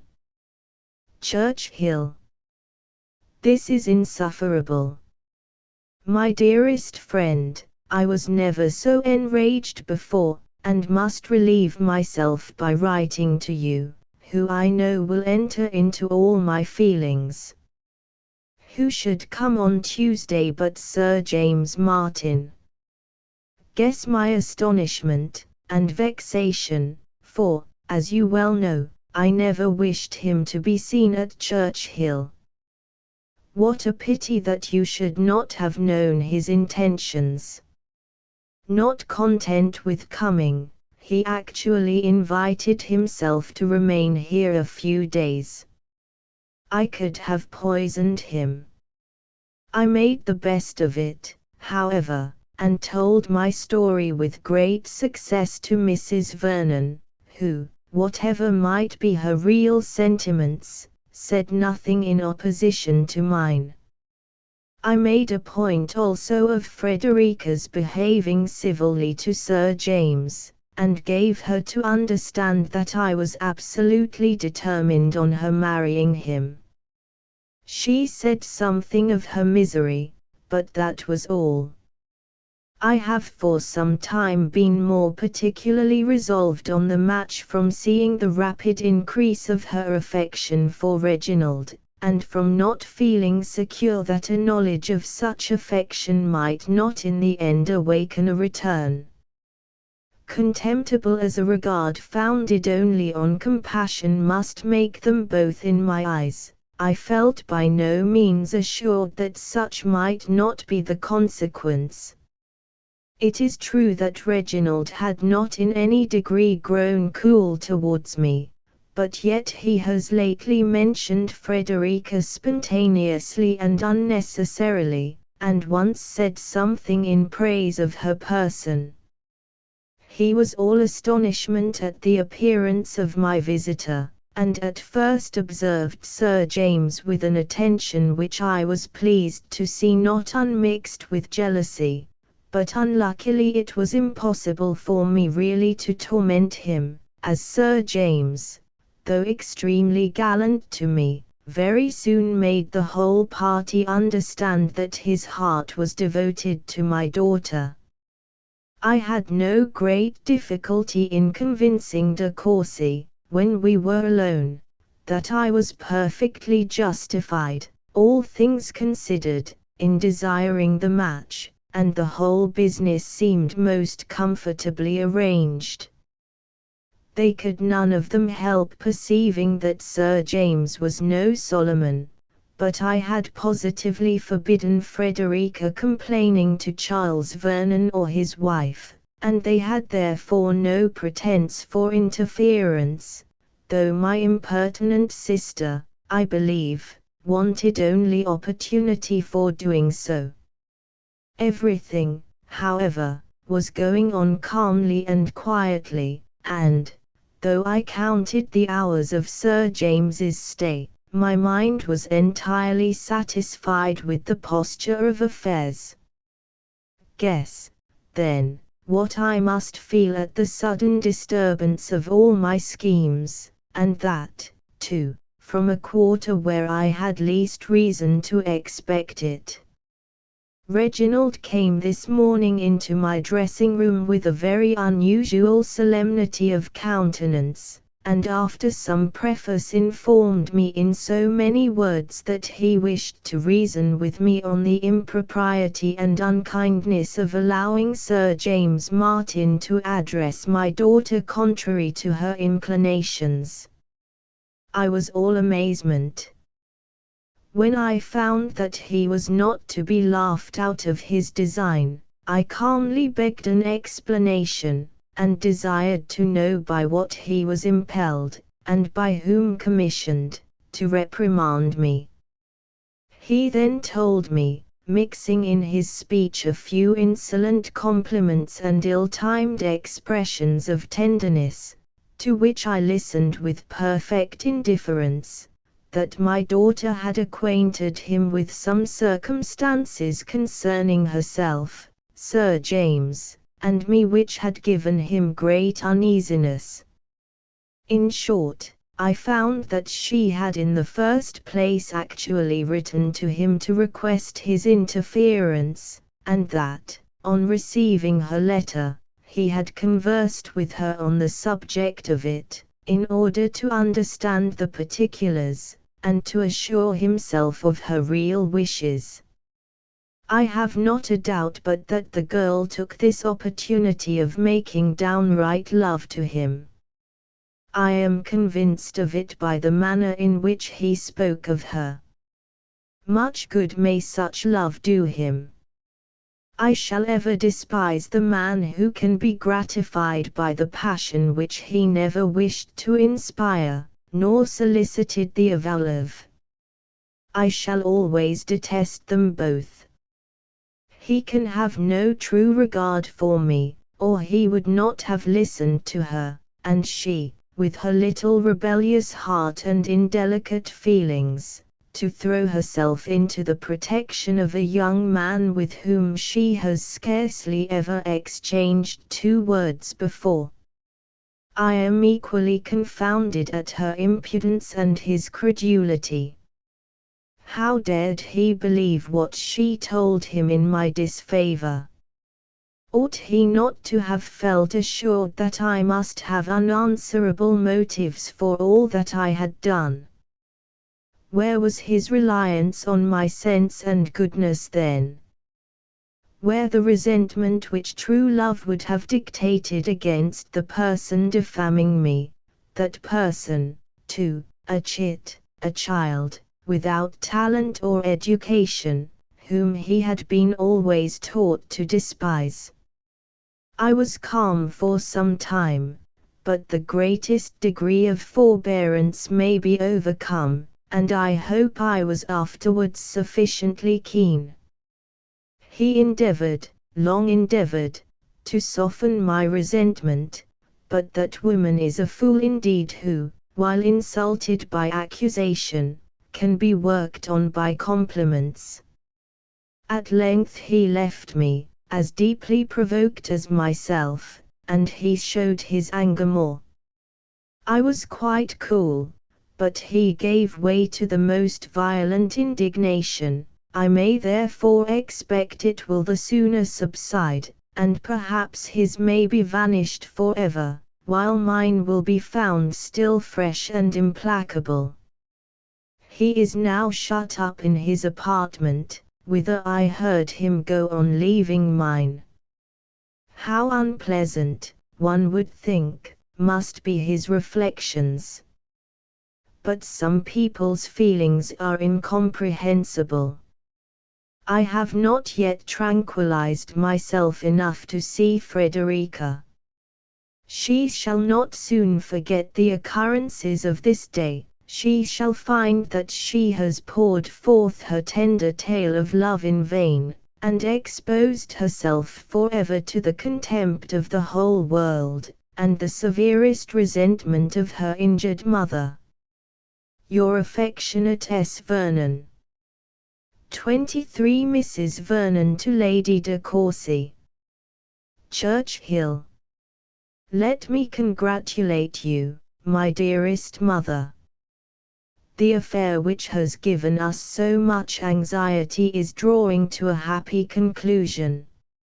Our prospect is most delightful, and since matters have now taken so favorable a turn, I am quite sorry that I ever imparted my apprehensions to you, for the pleasure of learning that the danger is over is perhaps dearly purchased by all that you have previously suffered. I am so much agitated by delight that I can scarcely hold a pen, but am determined to send you a few short lines by James, that you may have some explanation of what must so greatly astonish you, as that Reginald should be returning to Parklands. I was sitting about half an hour ago with Sir James in the breakfast parlour, when my brother called me out of the room. I instantly saw that something was the matter. His complexion was raised, and he spoke with great emotion. You know his eager manner, my dear mother, when his mind is interested. Catherine, said he, I am going home today. I am sorry to leave you, but I must go. It is a great while since I have seen my father and mother. I am going to send James forward with my hunters immediately. If you have any letter, therefore, he can take it. I shall not be at home myself till Wednesday or Thursday, as I shall go through London, where I have business. But before I leave you, he continued, speaking in a lower tone, and with still greater energy, I must warn you of one thing. Do not let Frederica Vernon be made unhappy by that Martin. He wants to marry her, her mother promotes the match, but she cannot endure the idea of it. Be assured that I speak from the fullest conviction of the truth of what I say. I know that Frederica is made wretched by Sir James's continuing here. She is a sweet girl, and deserves a better fate. Send him away immediately. He is only a fool, but what her mother can mean, heaven only knows. Goodbye, he added, shaking my hand with earnestness, I do not know when you will see me again, but remember what I tell you of Frederica, you must make it your business to see justice done her. She is an amiable girl, and has a very superior mind to what we have given her credit for." He then left me, and ran upstairs. I would not try to stop him, for I knew what his feelings must be.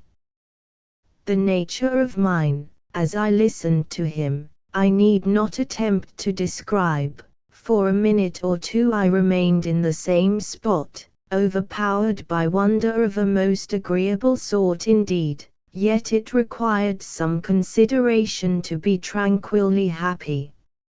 In about 10 minutes after my return to the parlour, Lady Susan entered the room. I concluded, of course, that she and Reginald had been quarrelling, and looked with anxious curiosity for a confirmation of my belief in her face. Mistress of deceit, however, she appeared perfectly unconcerned, and after chatting on indifferent subjects for a short time, said to me, "I find from Wilson that we are going to lose Mr. de Courcy. Is it true that he leaves Churchill this morning?" I replied that it was. "He told us nothing of all this last night," said she, laughing, "or even this morning at breakfast, but perhaps he did not know it himself. Young men are often hasty in their resolutions, and not more sudden in forming than unsteady in keeping them. I should not be surprised if he were to change his mind at last, and not go." She soon afterwards left the room.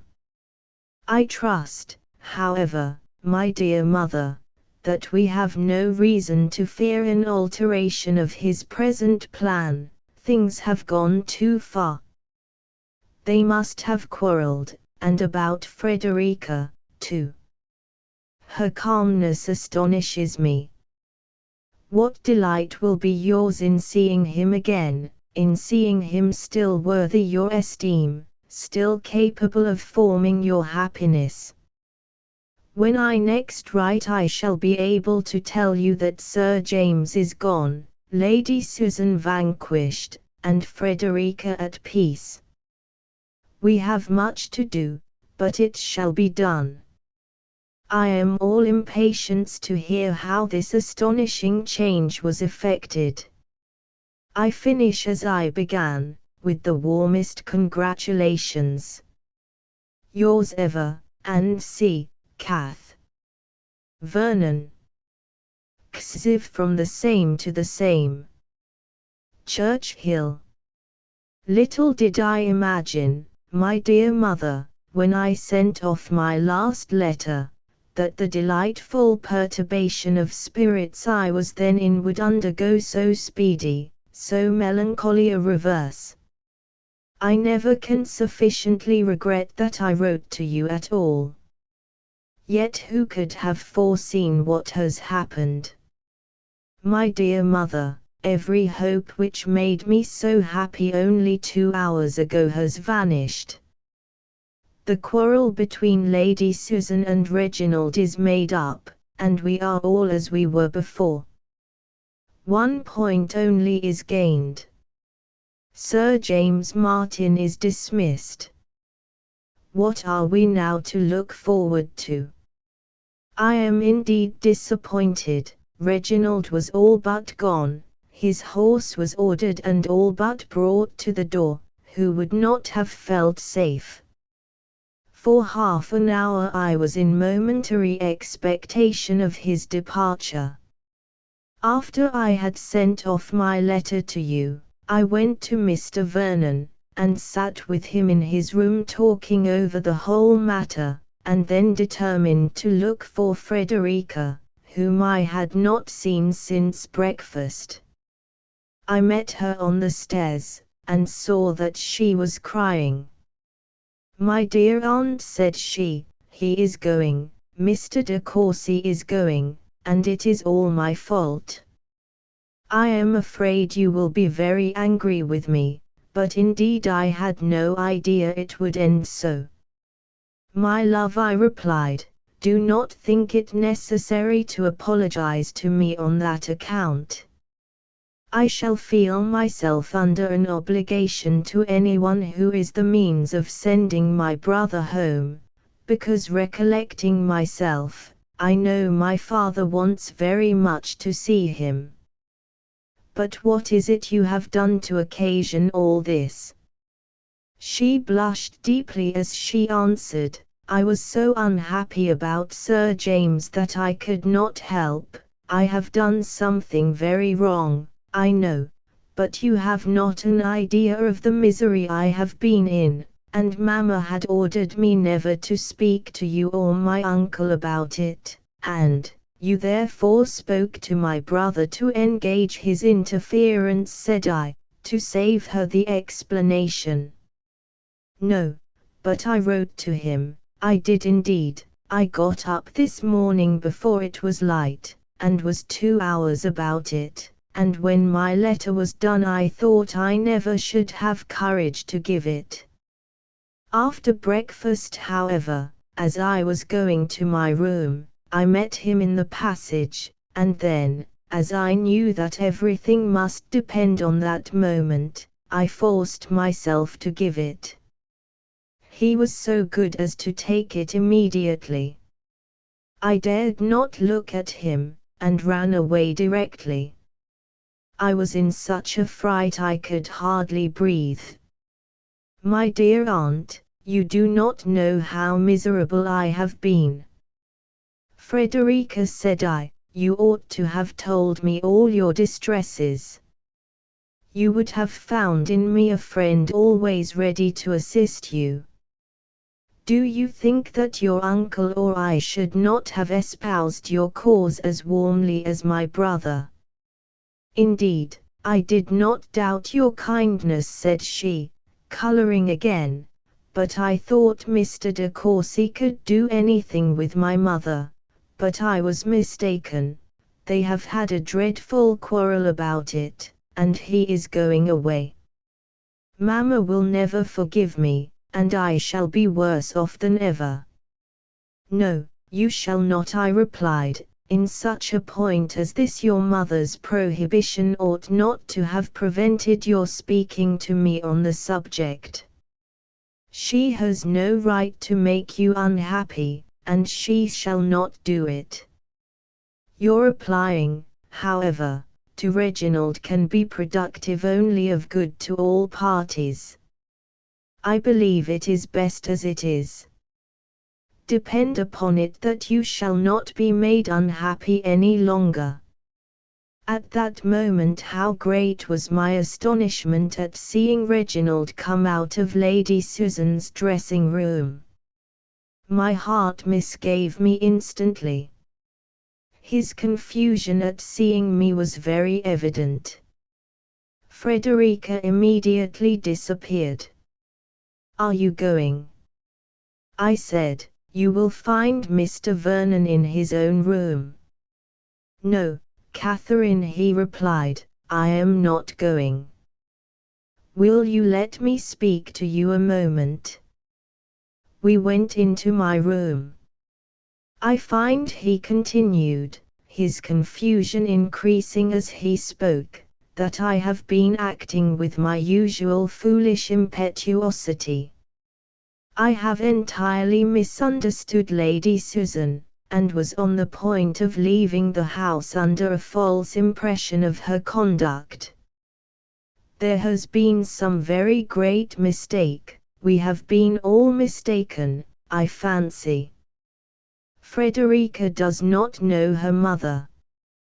Lady Susan means nothing but her good, but she will not make a friend of her. Lady Susan does not always know, therefore, what will make her daughter happy. Besides, I could have no right to interfere. Miss Vernon was mistaken in applying to me. In short, Catherine, everything has gone wrong, but it is now all happily settled. Lady Susan, I believe, wishes to speak to you about it, if you are at leisure. Certainly, I replied, deeply sighing at the recital of so lame a story. I made no comments, however, for words would have been vain. Reginald was glad to get away, and I went to Lady Susan, curious, indeed, to hear her account of it. "Did I not tell you," said she with a smile, "that your brother would not leave us after all?" "You did, indeed," replied I very gravely, "but I flattered myself you would be mistaken." "I should not have hazarded such an opinion," returned she, "if it had not at that moment occurred to me that his resolution of going might be occasioned by a conversation in which we had been this morning engaged, and which had ended very much to his dissatisfaction, from our not rightly understanding each other's meaning." This idea struck me at the moment, and I instantly determined that an accidental dispute, in which I might probably be as much to blame as himself, should not deprive you of your brother. If you remember, I left the room almost immediately. I was resolved to lose no time in clearing up those mistakes as far as I could. The case was this: Frederica had set herself violently against marrying Sir James. "And can your ladyship wonder that she should?" cried I with some warmth. "Frederica has an excellent understanding, and Sir James has none. I am at least very far from regretting it, my dear sister," said she. "On the contrary, I am grateful for so favorable a sign of my daughter's sense. Sir James is certainly below par, his boyish manners make him appear worse, and had Frederica possessed the penetration and the abilities which I could have wished in my daughter, or had I even known her to possess as much as she does, I should not have been anxious for the match. It is odd that you should alone be ignorant of your daughter's sense. Frederica never does justice to herself, her manners are shy and childish, and besides she is afraid of me. During her poor father's life she was a spoiled child.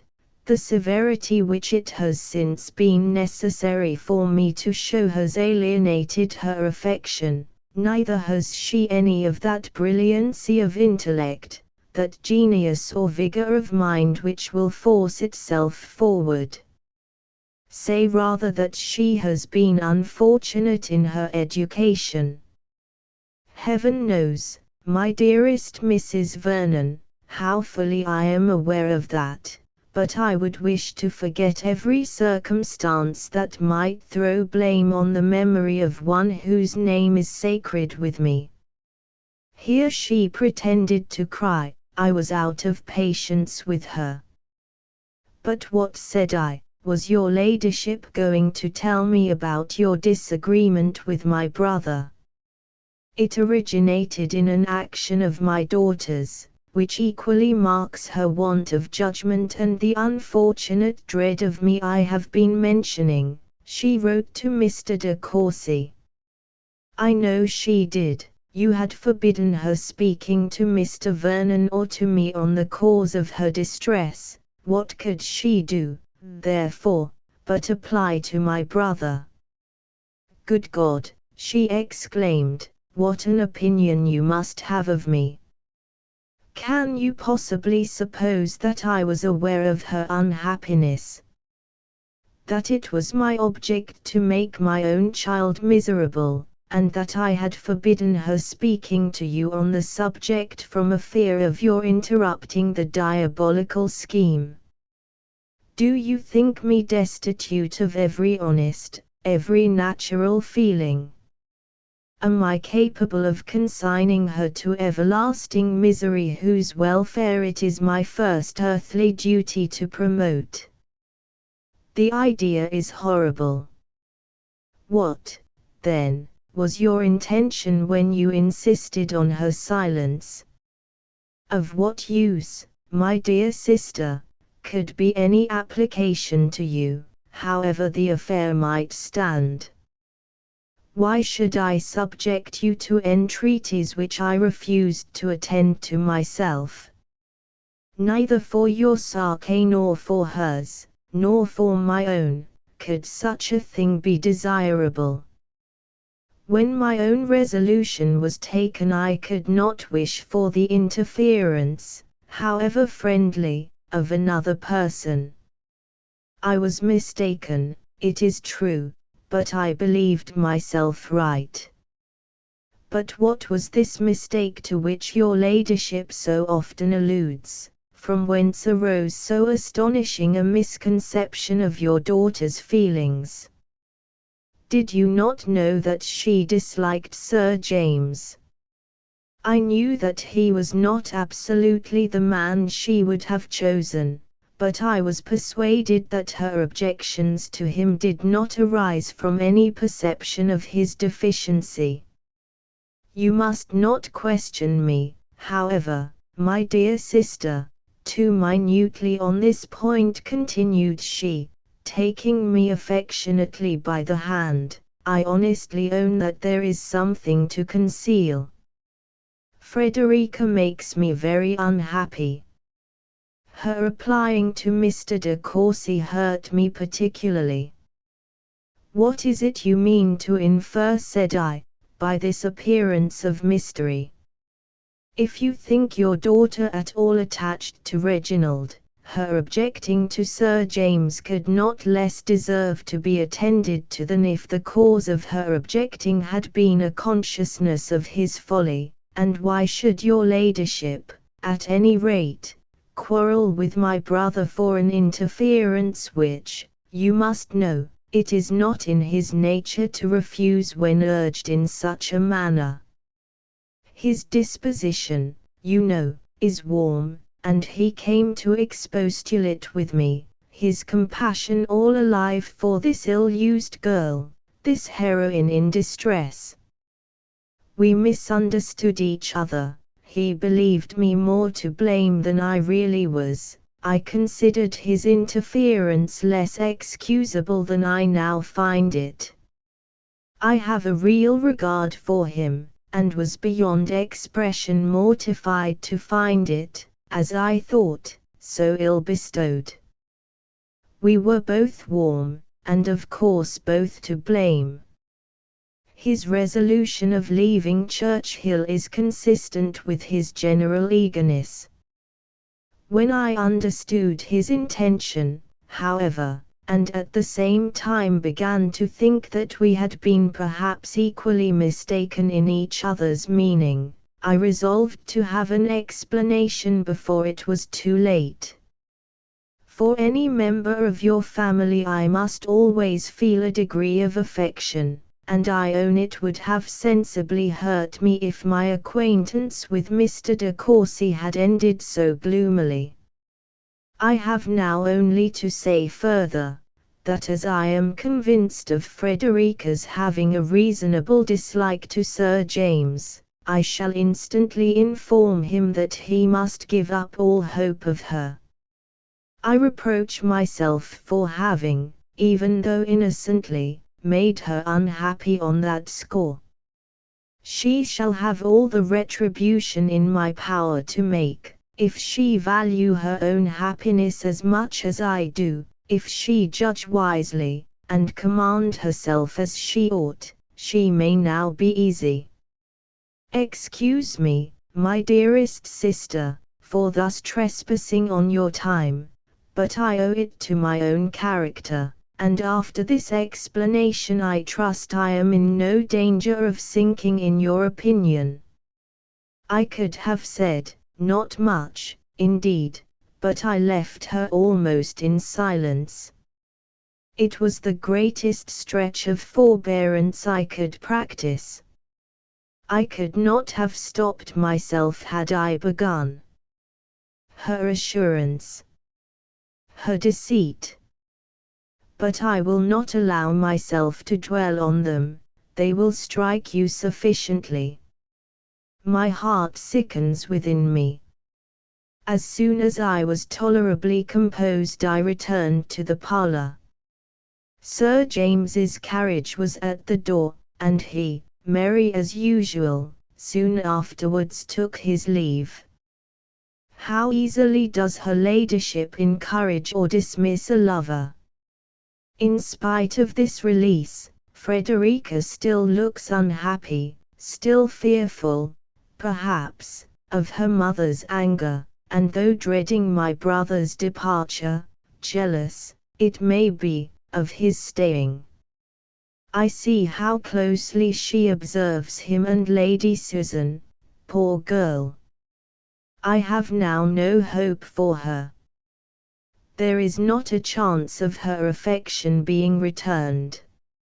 He thinks very differently of her from what he used to do, he does her some justice, but his reconciliation with her mother precludes every dearer hope. Prepare, my dear mother, for the worst. The probability of their marrying is surely heightened. He is more securely hers than ever. When that wretched event takes place, Frederica must belong wholly to us. I am thankful that my last letter will precede this by so little, as every moment that you can be saved from feeling a joy which leads only to disappointment is of consequence. Yours ever, and C. Catherine Vernon. XXV Lady Susan to Mrs. Johnson. Churchill. I call on you, dear Alicia, for congratulations. I am my own self, gay and triumphant. When I wrote to you the other day I was, in truth, in high irritation, and with ample cause. Nay, I know not whether I ought to be quite tranquil now, for I have had more trouble in restoring peace than I ever intended to submit to, a spirit, too, resulting from a fancied sense of superior integrity, which is peculiarly insolent. I shall not easily forgive him, I assure you. He was actually on the point of leaving Churchill. I had scarcely concluded my last, when Wilson brought me word of it. I found, therefore, that something must be done, for I did not choose to leave my character at the mercy of a man whose passions are so violent and so revengeful. It would have been trifling with my reputation to allow of his departing with such an impression in my disfavor. In this light, condescension was necessary. I sent Wilson to say that I desired to speak with him before he went. He came immediately. The angry emotions which had marked every feature when we last parted were partially subdued. He seemed astonished at the summons, and looked as if half wishing and half fearing to be softened by what I might say. If my countenance expressed what I aimed at, it was composed and dignified, and yet, with a degree of pensiveness which might convince him that I was not quite happy. I beg your pardon, sir, for the liberty I have taken in sending for you, said I, but as I have just learnt your intention of leaving this place today, I feel it my duty to entreat that you will not on my account shorten your visit here even an hour. I am perfectly aware that after what has passed between us it would ill suit the feelings of either to remain longer in the same house, so very great, so total a change from the intimacy of friendship must render any future intercourse the severest punishment, and your resolution of quitting Churchill is undoubtedly in unison with our situation, and with those lively feelings which I know you to possess. but, at the same time, it is not for me to suffer such a sacrifice as it must be to leave relations to whom you are so much attached, and are so dear. My remaining here cannot give that pleasure to Mr. and Mrs. Vernon which your society must, and my visit has already perhaps been too long. My removal, therefore, which must, at any rate, take place soon, may, with perfect convenience, be hastened, and I make it my particular request that I may not in any way be instrumental in separating a family so affectionately attached to each other. Where I go is of no consequence to anyone, of very little to myself, but you are of importance to all your connections. Here I concluded, and I hope you will be satisfied with my speech. Its effect on Reginald justifies some portion of vanity, for it was no less favourable than instantaneous. Oh, how delightful it was to watch the variations of his countenance while I spoke! To see the struggle between returning tenderness and the remains of displeasure. There is something agreeable in feelings so easily worked on. Not that I envy him their possession, nor would, for the world, have such myself, but they are very convenient when one wishes to influence the passions of another. And yet this Reginald, whom a very few words from me softened at once into the utmost submission, and rendered more tractable, more attached, more devoted than ever, would have left me in the first angry swelling of his proud heart without deigning to seek an explanation. Humbled as he now is, I cannot forgive him such an instance of pride, and am doubtful whether I ought not to punish him by dismissing him at once after this reconciliation, or by marrying and teasing him forever.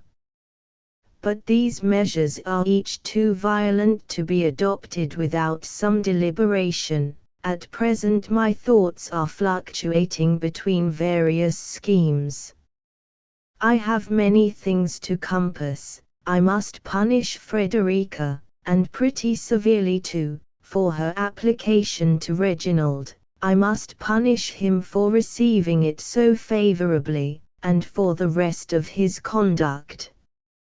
I must torment my sister-in-law for the insolent triumph of her look and manner since Sir James has been dismissed, for, in reconciling Reginald to me, I was not able to save that ill-fated young man, and I must make myself amends for the humiliation to which I have stooped within these few days. To effect all this I have various plans. I have also an idea of being soon in town, and whatever may be my determination as to the rest, I shall probably put that project in execution, for London will be always the fairest field of action, however my views may be directed, and at any rate I shall there be rewarded by your society, and a little dissipation, for a 10 weeks' penance at Churchhill. I believe I owe it to my character to complete the match between my daughter and Sir James after having so long intended it. Let me know your opinion on this point. Flexibility of mind, a disposition easily biased by others, is an attribute which you know I am not very desirous of obtaining. Nor has Frederica any claim to the indulgence of her notions at the expense of her mother's inclinations. Her idle love for Reginald, too. It is surely my duty to discourage such romantic nonsense.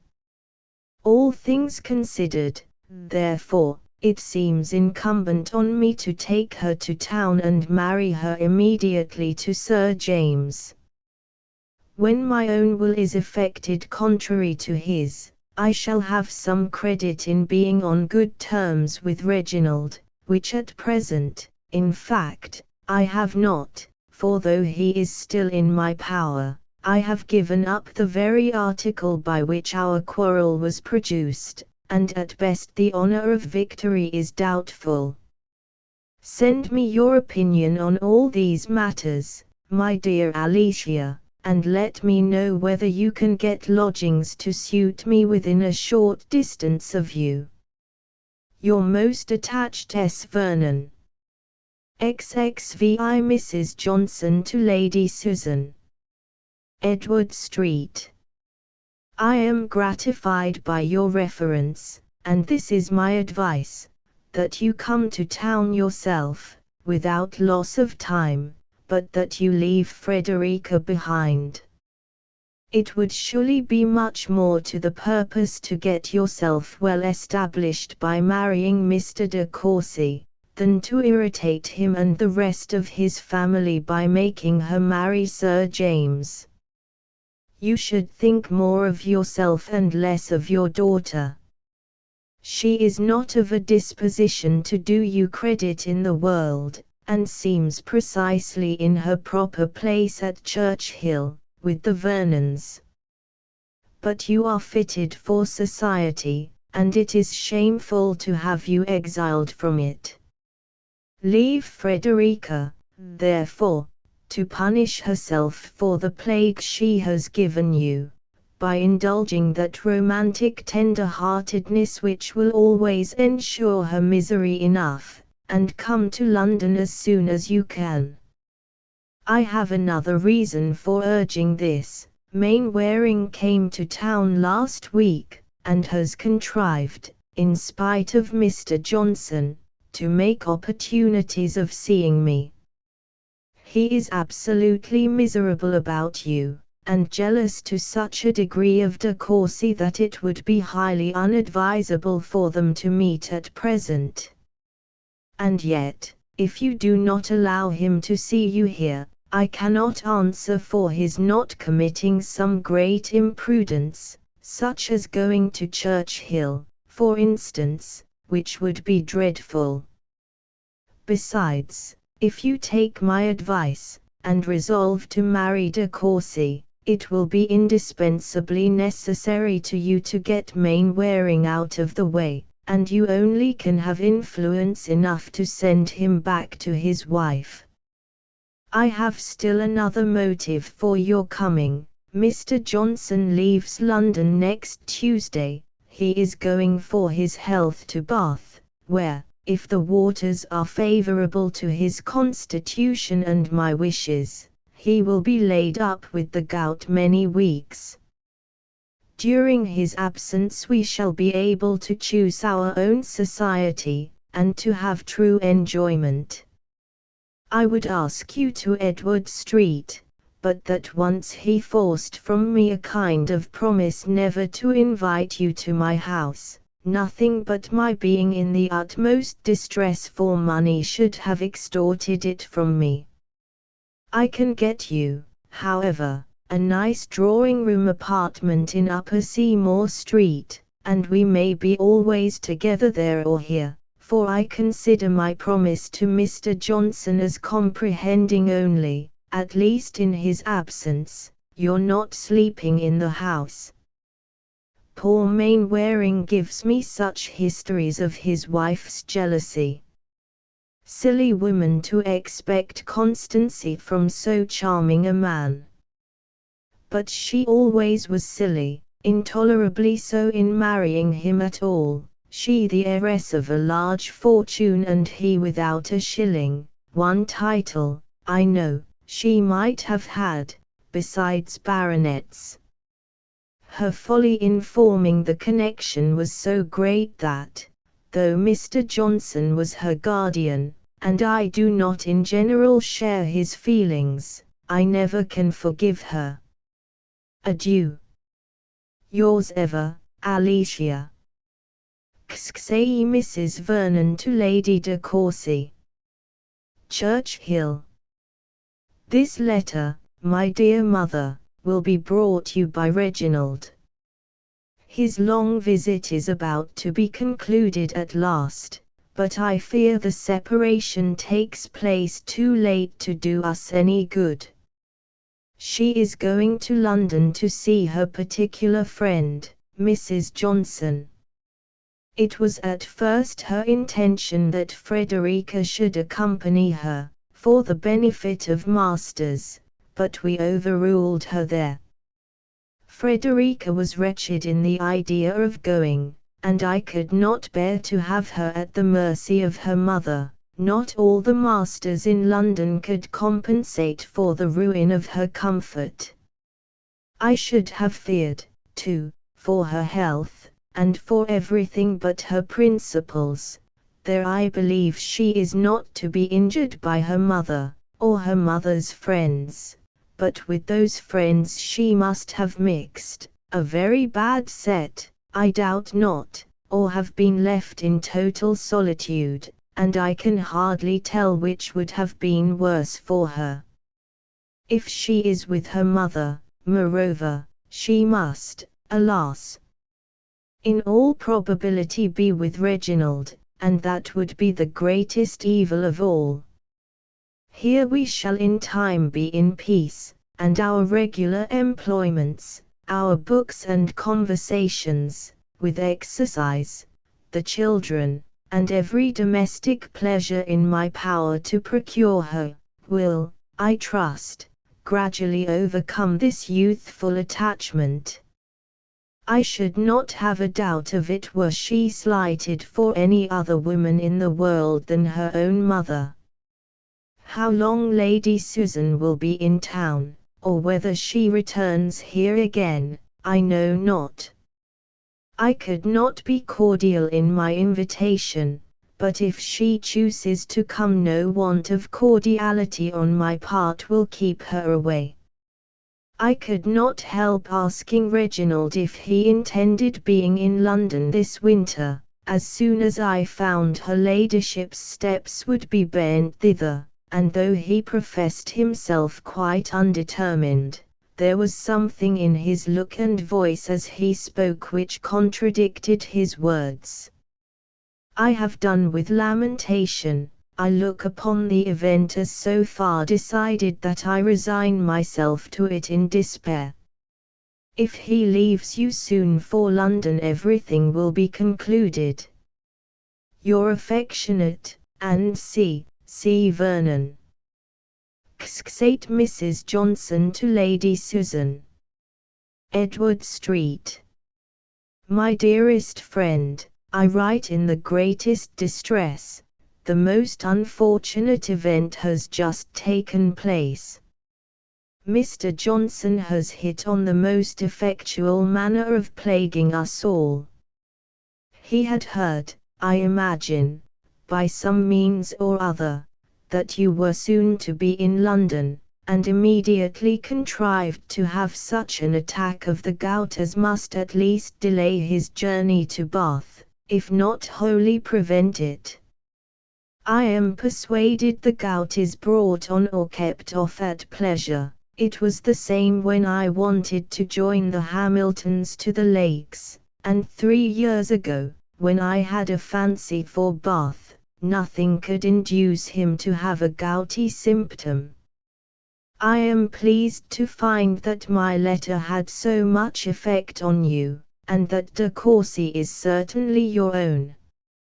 Let me hear from you as soon as you arrive, and in particular tell me what you mean to do with Mainwaring. It is impossible to say when I shall be able to come to you, my confinement must be great.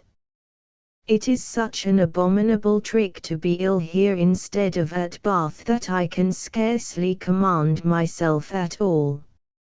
At Bath his old aunts would have nursed him, but here it all falls upon me, and he bears pain with such patience that I have not the common excuse for losing my temper.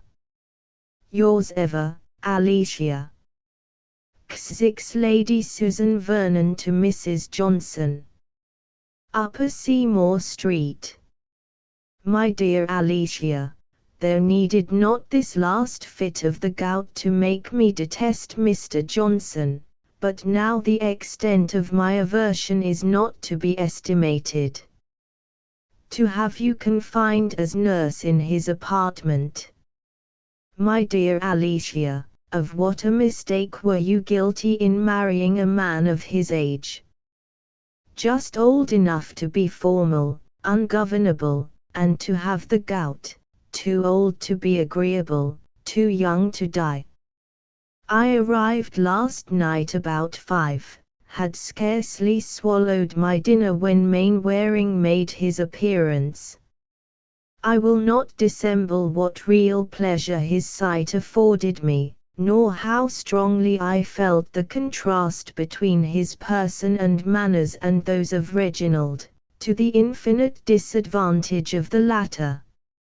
For an hour or two I was even staggered in my resolution of marrying him, and though this was too idle and nonsensical an idea to remain long on my mind, I do not feel very eager for the conclusion of my marriage, nor look forward with much impatience to the time when Reginald, according to our agreement, is to be in town.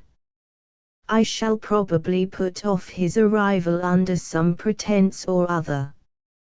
He must not come till Mainwaring is gone.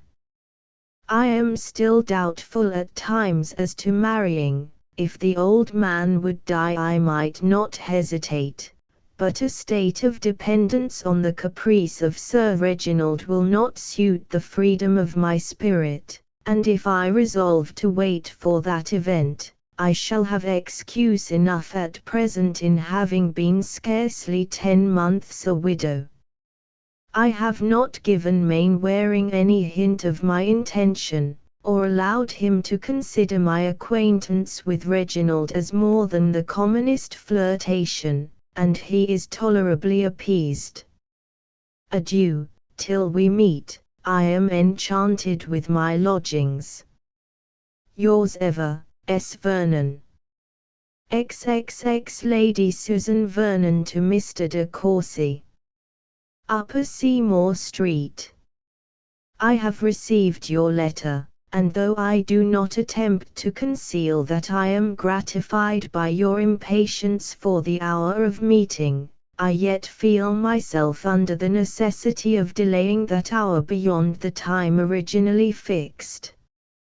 Do not think me unkind for such an exercise of my power, nor accuse me of instability without first hearing my reasons. In the course of my journey from Churchill I had ample leisure for reflection on the present state of our affairs, and every review has served to convince me that they require a delicacy and cautiousness of conduct to which we have hitherto been too little attentive. We have been hurried on by our feelings to a degree of precipitation which ill accords with the claims of our friends or the opinion of the world. We have been unguarded in forming this hasty engagement, but we must not complete the imprudence by ratifying it while there is so much reason to fear the connection would be opposed by those friends on whom you depend. It is not for us to blame any expectations on your father's side of your marrying to advantage, where possessions are so extensive as those of your family. The wish of increasing them, if not strictly reasonable, is too common to excite surprise or resentment. He has a right to require a woman of fortune in his daughter-in-law, and I am sometimes quarreling with myself for suffering you to form a connection so imprudent, but the influence of reason is often acknowledged too late by those who feel like me.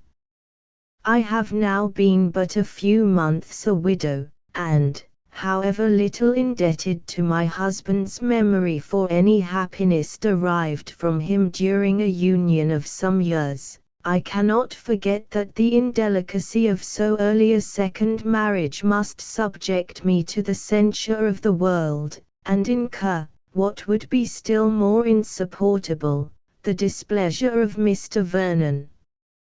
I might perhaps harden myself in time against the injustice of general reproach, but the loss of his valued esteem I am, as you well know, ill-fitted to endure, and when to this may be added the consciousness of having injured you with your family, how am I to support myself? With feelings so poignant as mine, the conviction of having divided the son from his parents would make me, even with you, the most miserable of beings. It will surely, therefore, be advisable to delay our union, to delay it till appearances are more promising, till affairs have taken a more favorable turn. To assist us in such a resolution I feel that absence will be necessary. We must not meet. Cruel as this sentence may appear, the necessity of pronouncing it, which can alone reconcile it to myself, will be evident to you when you have considered our situation in the light in which I have found myself imperiously obliged to place it. You may be, you must be, well assured that nothing but the strongest conviction of duty could induce me to wound my own feelings by urging a lengthened separation, and of insensibility to yours you will hardly suspect me. Again, therefore, I say that we ought not, we must not, yet meet. By a removal for some months from each other we shall tranquilize the sisterly fears of Mrs. Vernon, who, accustomed herself to the enjoyment of riches, considers fortune as necessary everywhere, and whose sensibilities are not of a nature to comprehend ours. Let me hear from you soon, very soon. Tell me that you submit to my arguments, and do not reproach me for using such. I cannot bear reproaches, my spirits are not so high as to need being repressed. I must endeavor to seek amusement, and fortunately many of my friends are in town, amongst them the Mainwarings. You know how sincerely I regard both husband and wife. I am, very faithfully yours, S. Vernon. XXXI Lady Susan to Mrs. Johnson. Upper Seymour Street. My dear friend, that tormenting creature, Reginald, is here. My letter, which was intended to keep him longer in the country, has hastened him to town. Much as I wish him away, however, I cannot help being pleased with such a proof of attachment. He is devoted to me, heart and soul. He will carry this note himself, which is to serve as an introduction to you, with whom he longs to be acquainted. Allow him to spend the evening with you, that I may be in no danger of his returning here. I have told him that I am not quite well, and must be alone, and should he call again there might be confusion, for it is impossible to be sure of servants. Keep him, therefore, I entreat you, in Edward Street. You will not find him a heavy companion, and I allow you to flirt with him as much as you like. At the same time, do not forget my real interest. Say all that you can to convince him that I shall be quite wretched if he remains here. You know my reasons, propriety, and so forth. I would urge them more myself, but that I am impatient to be rid of him, as Mainwaring comes within half an hour. Adieu. S. Vernon. XXXI Mrs. Johnson to Lady Susan. Edward Street. My dear creature, I am in agonies, and know not what to do. Mr. de Courcy arrived just when he should not. Mrs. Mainwaring had that instant entered the house, and forced herself into her guardian's presence, though I did not know a syllable of it till afterwards, for I was out when both she and Reginald came, or I should have sent him away at all events, but she was shut up with Mr. Johnson, while he waited in the drawing-room for me. She arrived yesterday in pursuit of her husband, but perhaps you know this already from himself. She came to this house to entreat my husband's interference, and before I could be aware of it, everything that you could wish to be concealed was known to him, and unluckily she had wormed out of Mainwaring's servant that he had visited you every day since your being in town, and had just watched him to your door herself. What could I do? Facts are such horrid things. All is by this time known to de Courcy, who is now alone with Mr. Johnson. Do not accuse me, indeed, it was impossible to prevent it. Mr. Johnson has for some time suspected de Courcy of intending to marry you, and would speak with him alone as soon as he knew him to be in the house. That detestable Mrs. Mainwaring, who, for your comfort, has fretted herself thinner and uglier than ever, is still here, and they have been all closeted together. What can be done? At any rate, I hope he will plague his wife more than ever. With anxious wishes, yours faithfully, Alicia. XXXII Lady Susan to Mrs. Johnson. Upper Seymour Street. This eclaircissement is rather provoking. How unlucky that you should have been from home. I thought myself sure of you at 7. I am undismayed, however. Do not torment yourself with fears on my account. Depend on it, I can make my story good with Reginald.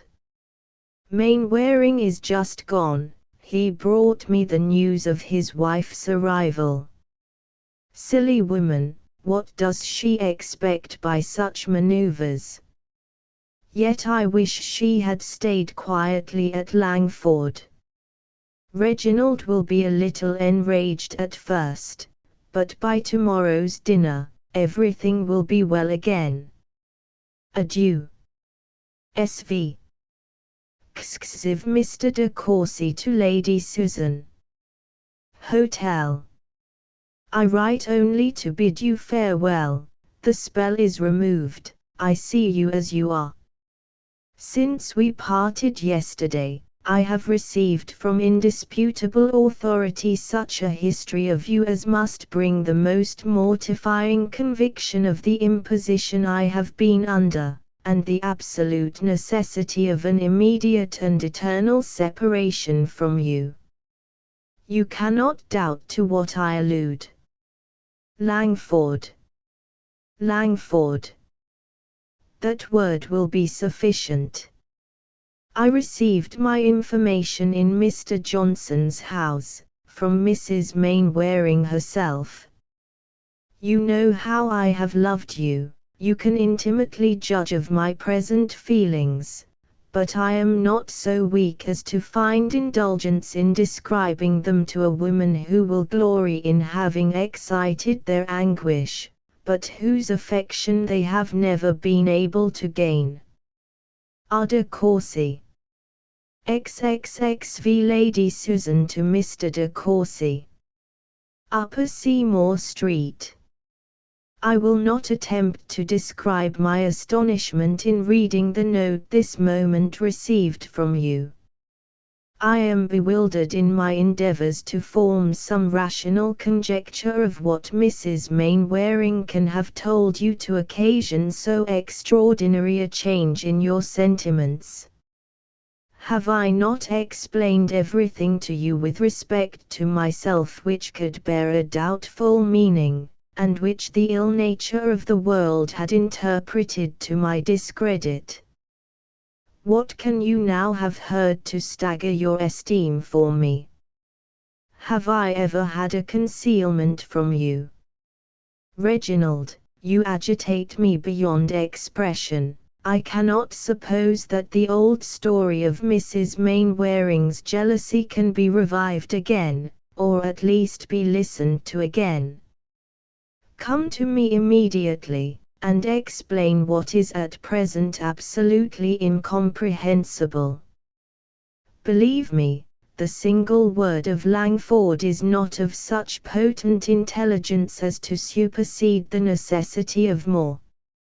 If we are to part, it will at least be handsome to take your personal leave, but I have little heart to jest. In truth, I am serious enough, for to be sunk, though but for an hour, in your esteem is a humiliation to which I know not how to submit. I shall count every minute till your arrival. S.V. XXV Mr. de Courcy to Lady Susan. Hotel. Why would you write to me? Why do you require particulars? But, since it must be so, I am obliged to declare that all the accounts of your misconduct during the life, and since the death of Mr. Vernon, which had reached me, in common with the world in general, and gained my entire belief before I saw you, but which you, by the exertion of your perverted abilities, had made me resolved to disallow, have been unanswerably proved to me. Nay more, I am assured that a connection, of which I had never before entertained a thought, has for some time existed, and still continues to exist, between you and the man whose family you robbed of its peace in return for the hospitality with which you were received into it, that you have corresponded with him ever since your leaving Langford, not with his wife, but with him, and that he now visits you every day. Can you, dare you deny it? And all this at the time when I was an encouraged, an accepted lover. From what have I not escaped?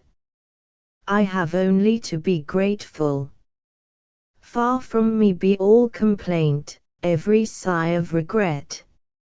My own folly had endangered me, my preservation I owe to the kindness, the integrity of another, but the unfortunate Mrs. Mainwaring, whose agonies while she related the past seemed to threaten her reason, how is she to be consoled?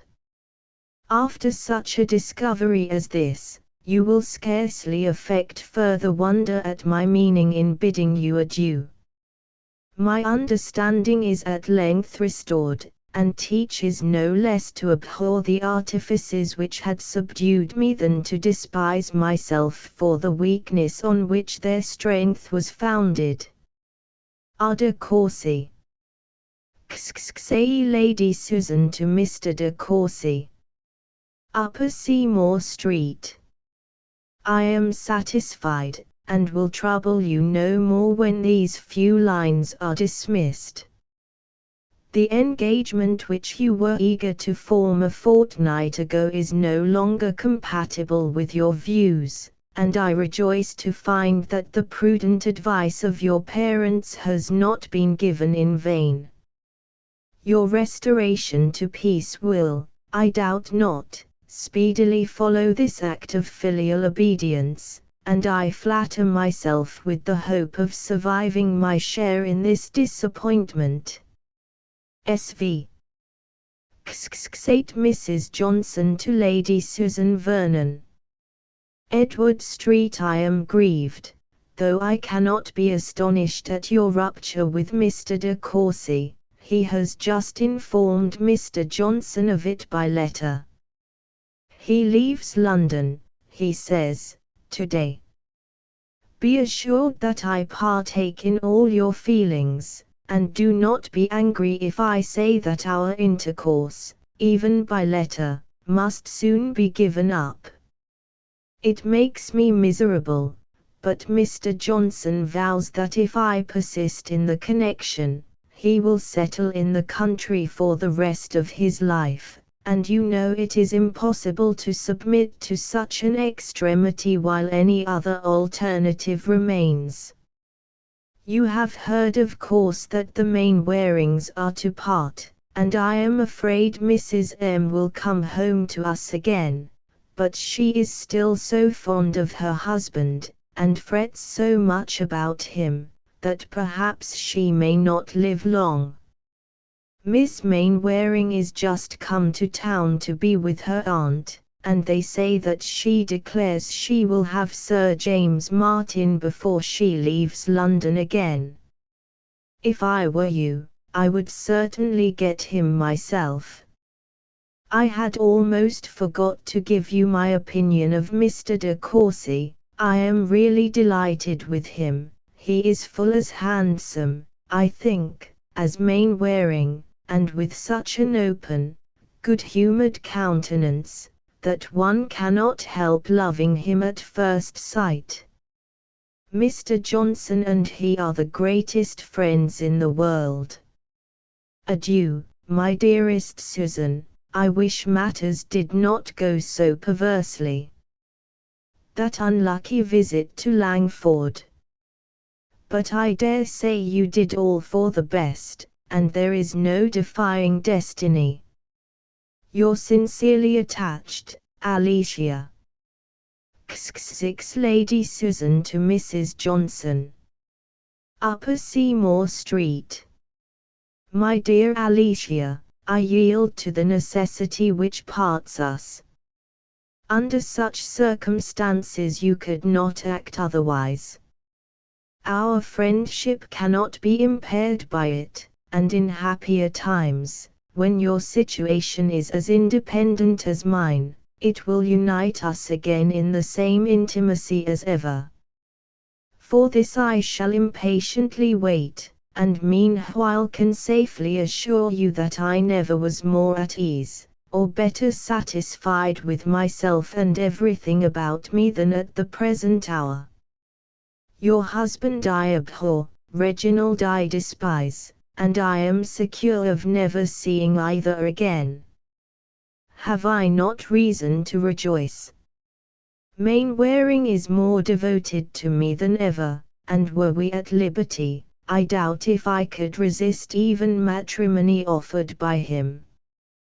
This event, if his wife live with you, it may be in your power to hasten.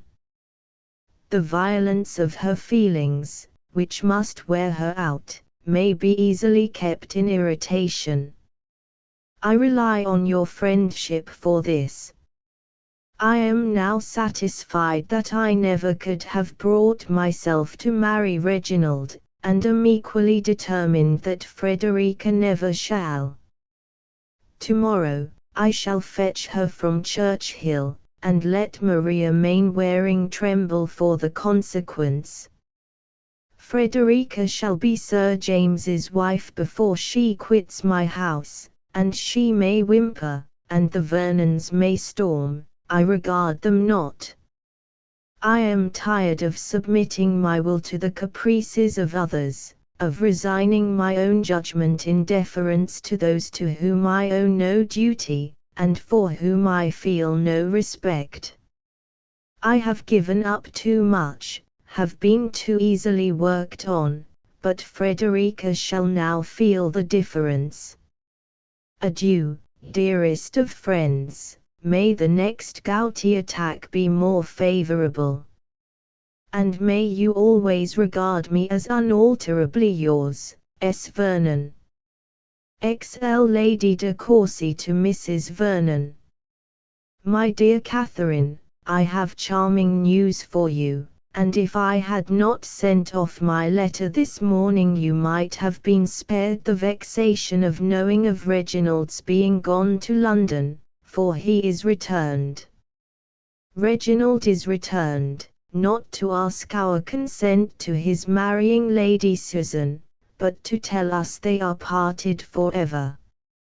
He has been only an hour in the house, and I have not been able to learn particulars, for he is so very low that I have not the heart to ask questions, but I hope we shall soon know all. This is the most joyful hour he has ever given us since the day of his birth. Nothing is wanting but to have you here, and it is our particular wish and entreaty that you would come to us as soon as you can.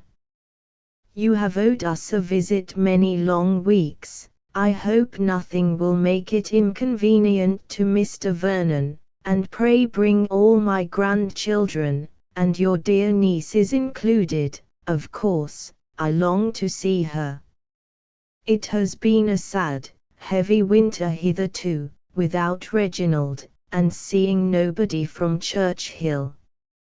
I never found the season so dreary before, but this happy meeting will make us young again. Frederica runs much in my thoughts, and when Reginald has recovered his usual good spirits, as I trust he soon will, we will try to rob him of his heart once more, and I am full of hopes of seeing their hands joined at no great distance. Your affectionate mother, C. de Courcy. XLI Mrs. Vernon to Lady de Courcy. Churchill. My dear mother, your letter has surprised me beyond measure. Can it be true that they are really separated, and forever? I should be overjoyed if I dared depend on it, but after all that I have seen, how can one be secure? And Reginald really with you? My surprise is the greater because on Wednesday, the very day of his coming to Parklands, we had a most unexpected and unwelcome visit from Lady Susan, looking all cheerfulness and good humour, and seeming more as if she were to marry him when she got to London than as if parted from him forever. She stayed nearly 2 hours, was as affectionate and agreeable as ever, and not a syllable, not a hint was dropped, of any disagreement or coolness between them.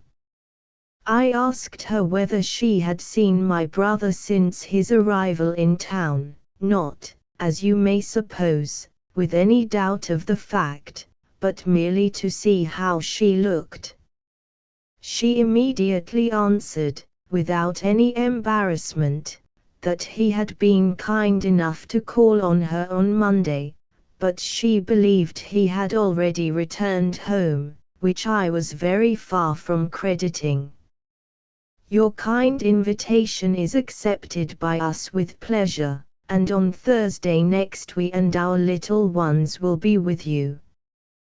Pray Heaven, Reginald may not be in town again by that time. I wish we could bring dear Frederica too, but I am sorry to say that her mother's errand hither was to fetch her away, and, miserable as it made the poor girl, it was impossible to detain her. I was thoroughly unwilling to let her go, and so was her uncle, and all that could be urged we did urge. But Lady Susan declared that as she was now about to fix herself in London for several months, she could not be easy if her daughter were not with her 4 masters, and see. Her manner, to be sure, was very kind and proper, and Mr. Vernon believes that Frederica will now be treated with affection. I wish I could think so too. The poor girl's heart was almost broke at taking leave of us. I charged her to write to me very often, and to remember that if she were in any distress we should be always her friends. I took care to see her alone, that I might say all this, and I hope made her a little more comfortable. But I shall not be easy till I can go to town and judge of her situation myself, I wish there were a better prospect than now appears of the match which the conclusion of your letter declares your expectations of. At present, it is not very likely. Yours ever, and C. Vernon. Conclusion. This correspondence, by a meeting between some of the parties, and a separation between the others, could not, to the great detriment of the post office revenue, be continued any longer. Very little assistance to the state could be derived from the epistolary intercourse of Mrs. Vernon and her niece, for the former soon perceived, by the style of Frederica's letters, that they were written under her mother's inspection, and therefore, deferring all particular enquiry till she could make it personally in London, ceased writing minutely or often. Having learnt enough, in the meanwhile, from her open-hearted brother, of what had passed between him and Lady Susan to sink the latter lower than ever in her opinion, she was proportionably more anxious to get Frederica removed from such a mother, and placed under her own care, and, though with little hope of success, was resolved to leave nothing unattempted that might offer a chance of obtaining her sister-in-law's consent to it. Her anxiety on the subject made her press for an early visit to London, and Mr. Vernon, who, as it must already have appeared, lived only to do whatever he was desired, soon found some accommodating business to call him thither.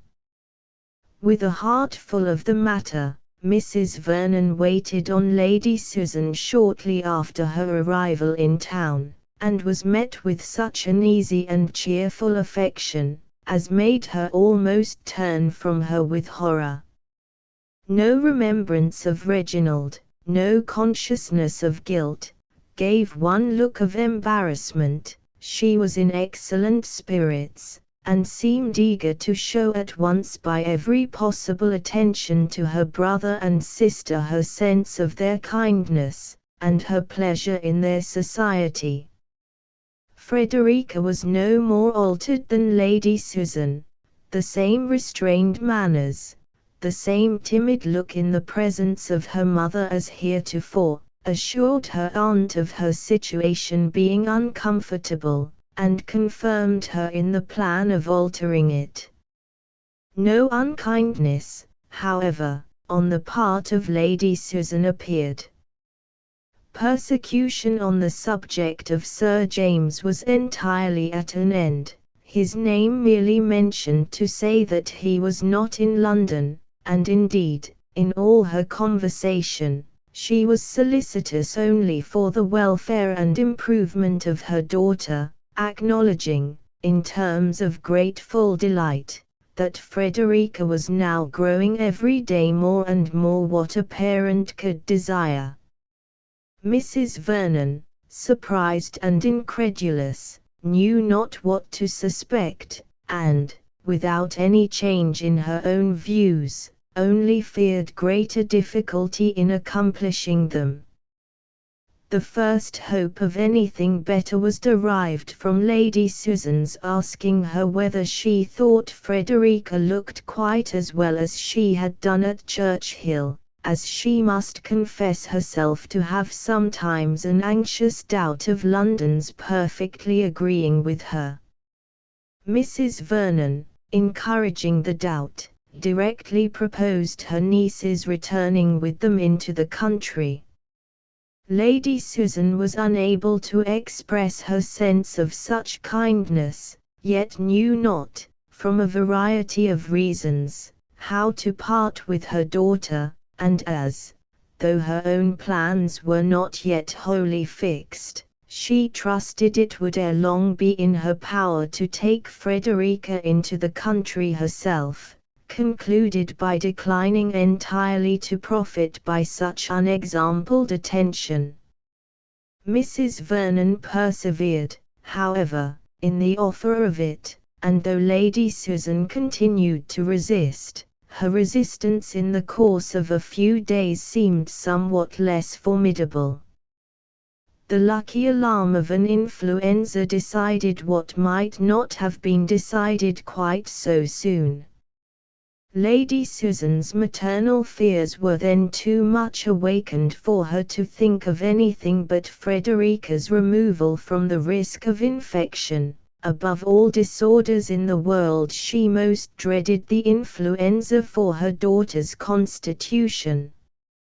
Frederica returned to Churchill with her uncle and aunt, and 3 weeks afterwards, Lady Susan announced her being married to Sir James Martin.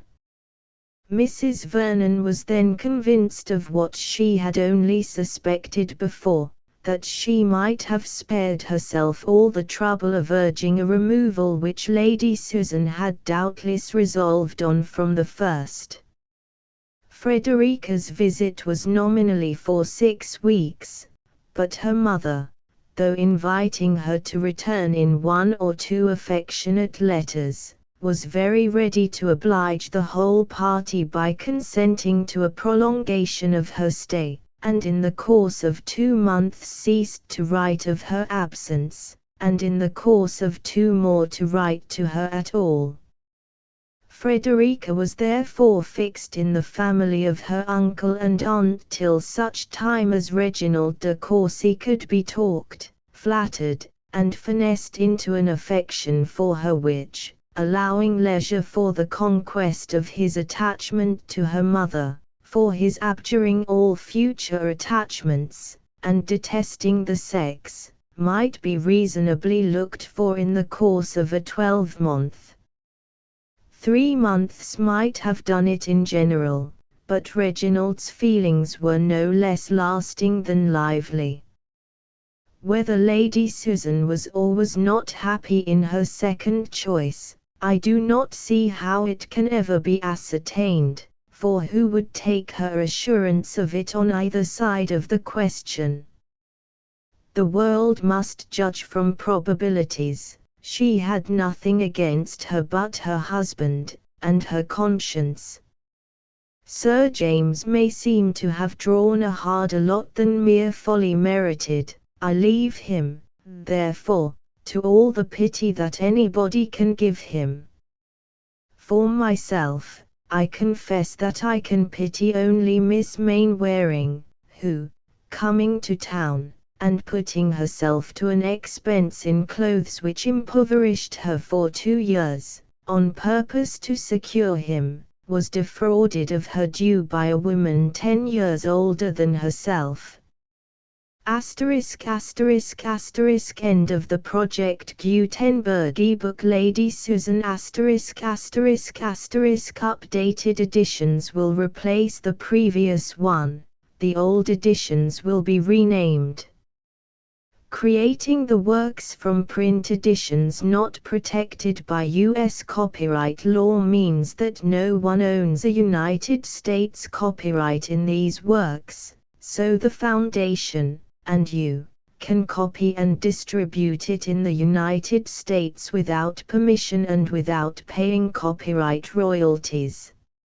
Special rules, set forth in the general terms of use part of this license, apply to copying and distributing Project Gutenberg trademark symbol electronic works to protect the Project Gutenberg trademark symbol concept and trademark.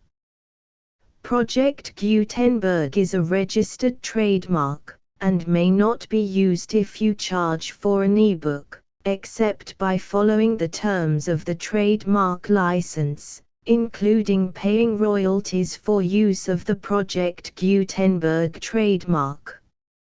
If you do not charge anything for copies of this ebook, complying with the trademark license is very easy. You may use this ebook for nearly any purpose such as creation of derivative works, reports, performances and research. Project Gutenberg ebooks may be modified and printed and given away, You may do practically anything in the United States with ebooks not protected by U.S. copyright law. Redistribution is subject to the trademark license, especially commercial redistribution. Start. Full license. The full Project Gutenberg license. Please read this before you distribute or use this work to protect the Project Gutenberg trademark symbol mission of promoting the free distribution of electronic works. By using or distributing this work, or any other work associated in any way with the phrase Project Gutenberg, you agree to comply with all the terms of the full Project Gutenberg trademark symbol license available with this file or online at www.gutenberg.org/license. Section 1. General Terms of Use and Redistributing Project Gutenberg Trademark Symbol Electronic Works 1.0. By reading or using any part of this Project Gutenberg trademark symbol electronic work, you indicate that you have read, understand, agree to and accept all the terms of this license and intellectual property, trademark/copyright, agreement. If you do not agree to abide by all the terms of this agreement, you must cease using and return or destroy all copies of Project Gutenberg trademark symbol electronic works in your possession. If you paid a fee for obtaining a copy of or access to a Project Gutenberg trademark symbol electronic work and you do not agree to be bound by the terms of this agreement, you may obtain a refund from the person or entity to whom you paid the fee as set forth in paragraph 1.e.8. 1.b Project Gutenberg is a registered trademark. It may only be used on or associated in any way with an electronic work by people who agree to be bound by the terms of this agreement. There are a few things that you can do with most Project Gutenberg trademark symbol electronic works even without complying with the full terms of this agreement. See paragraph 1.c below. There are a lot of things you can do with Project Gutenberg trademark symbol electronic works if you follow the terms of this agreement and help preserve free future access to Project Gutenberg trademark symbol electronic works. See paragraph 1.e below. 1.c. The Project Gutenberg Literary Archive Foundation, the Foundation or PGLAF, owns a compilation copyright in the collection of Project Gutenberg trademark symbol electronic works. Nearly all the individual works in the collection are in the public domain in the United States. If an individual work is unprotected by copyright law in the United States and you are located in the United States, we do not claim a right to prevent you from copying, distributing, performing, displaying or creating derivative works based on the work as long as all references to Project Gutenberg are removed. Of course, we hope that you will support the Project Gutenberg trademark symbol mission of promoting free access to electronic works by freely sharing Project Gutenberg trademark symbol works in compliance with the terms of this agreement for keeping the Project Gutenberg trademark symbol name associated with the work. You can easily comply with the terms of this agreement by keeping this work in the same format with its attached full Project Gutenberg trademark symbol license when you share it without charge with others. 1.d. The copyright laws of the place where you are located also govern what you can do with this work. Copyright laws in most countries are in a constant state of change. If you are outside the United States, check the laws of your country in addition to the terms of this agreement before downloading, copying, displaying, performing, distributing or creating derivative works based on this work or any other Project Gutenberg trademark symbol work. The Foundation makes no representations concerning the copyright status of any work in any country other than the United States. 1.e Unless you have removed all references to Project Gutenberg, 1.e.1.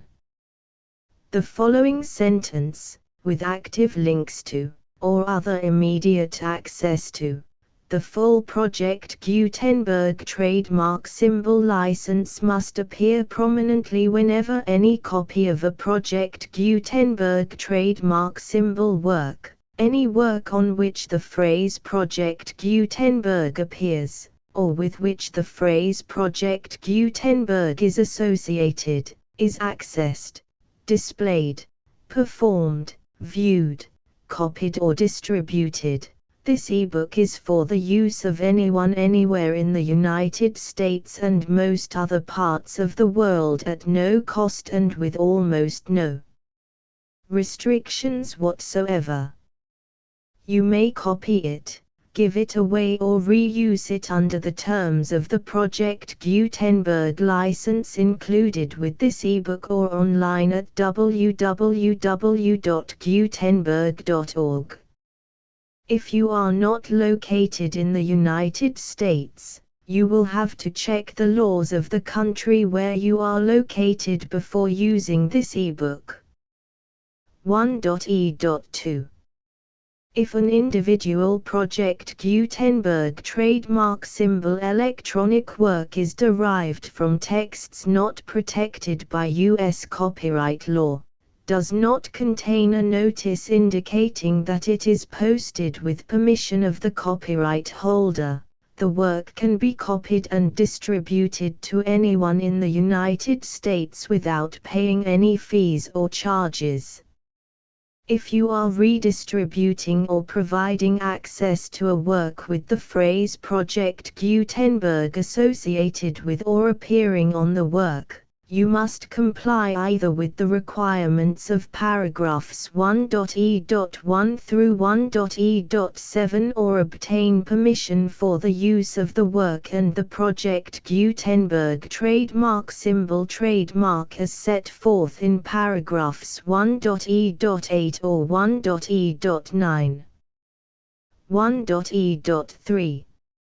If an individual Project Gutenberg trademark symbol electronic work is posted with the permission of the copyright holder, your use and distribution must comply with both paragraphs 1.e.1 through 1.e.7 and any additional terms imposed by the copyright holder. Additional terms will be linked to the Project Gutenberg trademark symbol license for all works posted with the permission of the copyright holder found at the beginning of this work. 1.e.4. Do not unlink or detach or remove the full Project Gutenberg trademark symbol license terms from this work, or any files containing a part of this work or any other work associated with Project Gutenberg trademark symbol. 1.e.5.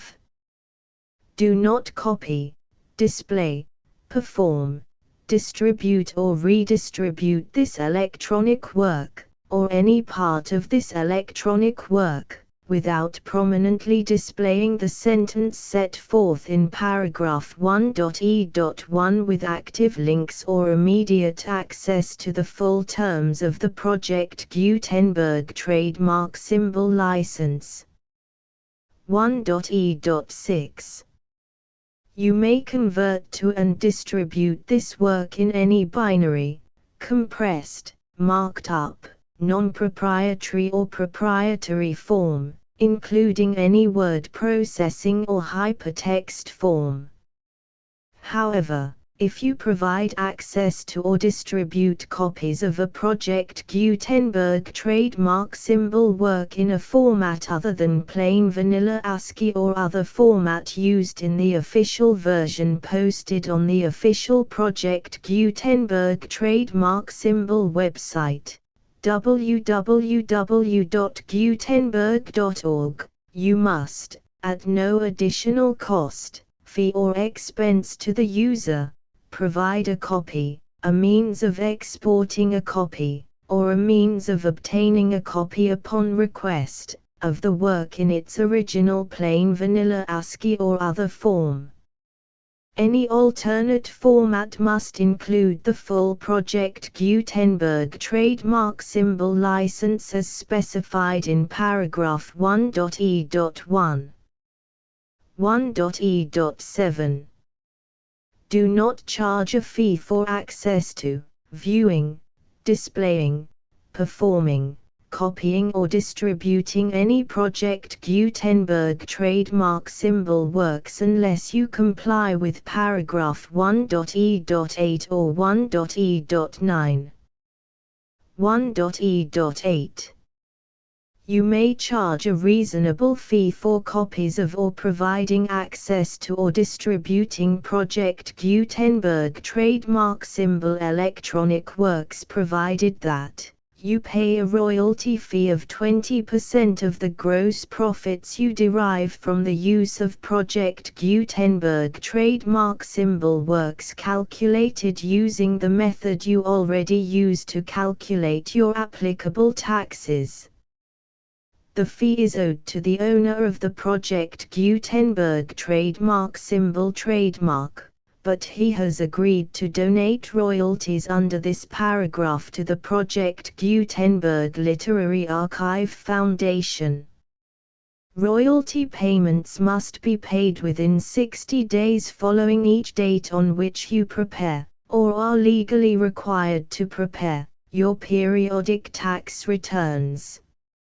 Royalty payments should be clearly marked as such and sent to the Project Gutenberg Literary Archive Foundation at the address specified in Section 4, Information about donations to the Project Gutenberg Literary Archive Foundation. You provide a full refund of any money paid by a user who notifies you in writing, or by email, within 30 days of receipt that he does not agree to the terms of the full Project Gutenberg trademark symbol license.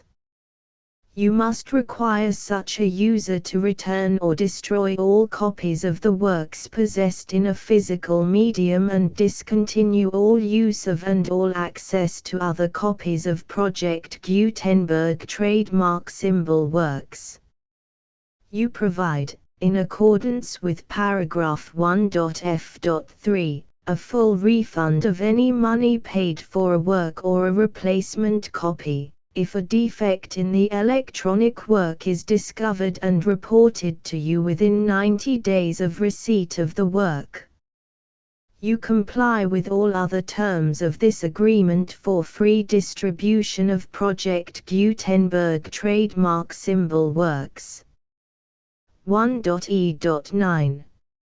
If you wish to charge a fee or distribute a Project Gutenberg trademark symbol electronic work or group of works on different terms than are set forth in this agreement, you must obtain permission in writing from the Project Gutenberg Literary Archive Foundation, the manager of the Project Gutenberg trademark symbol trademark.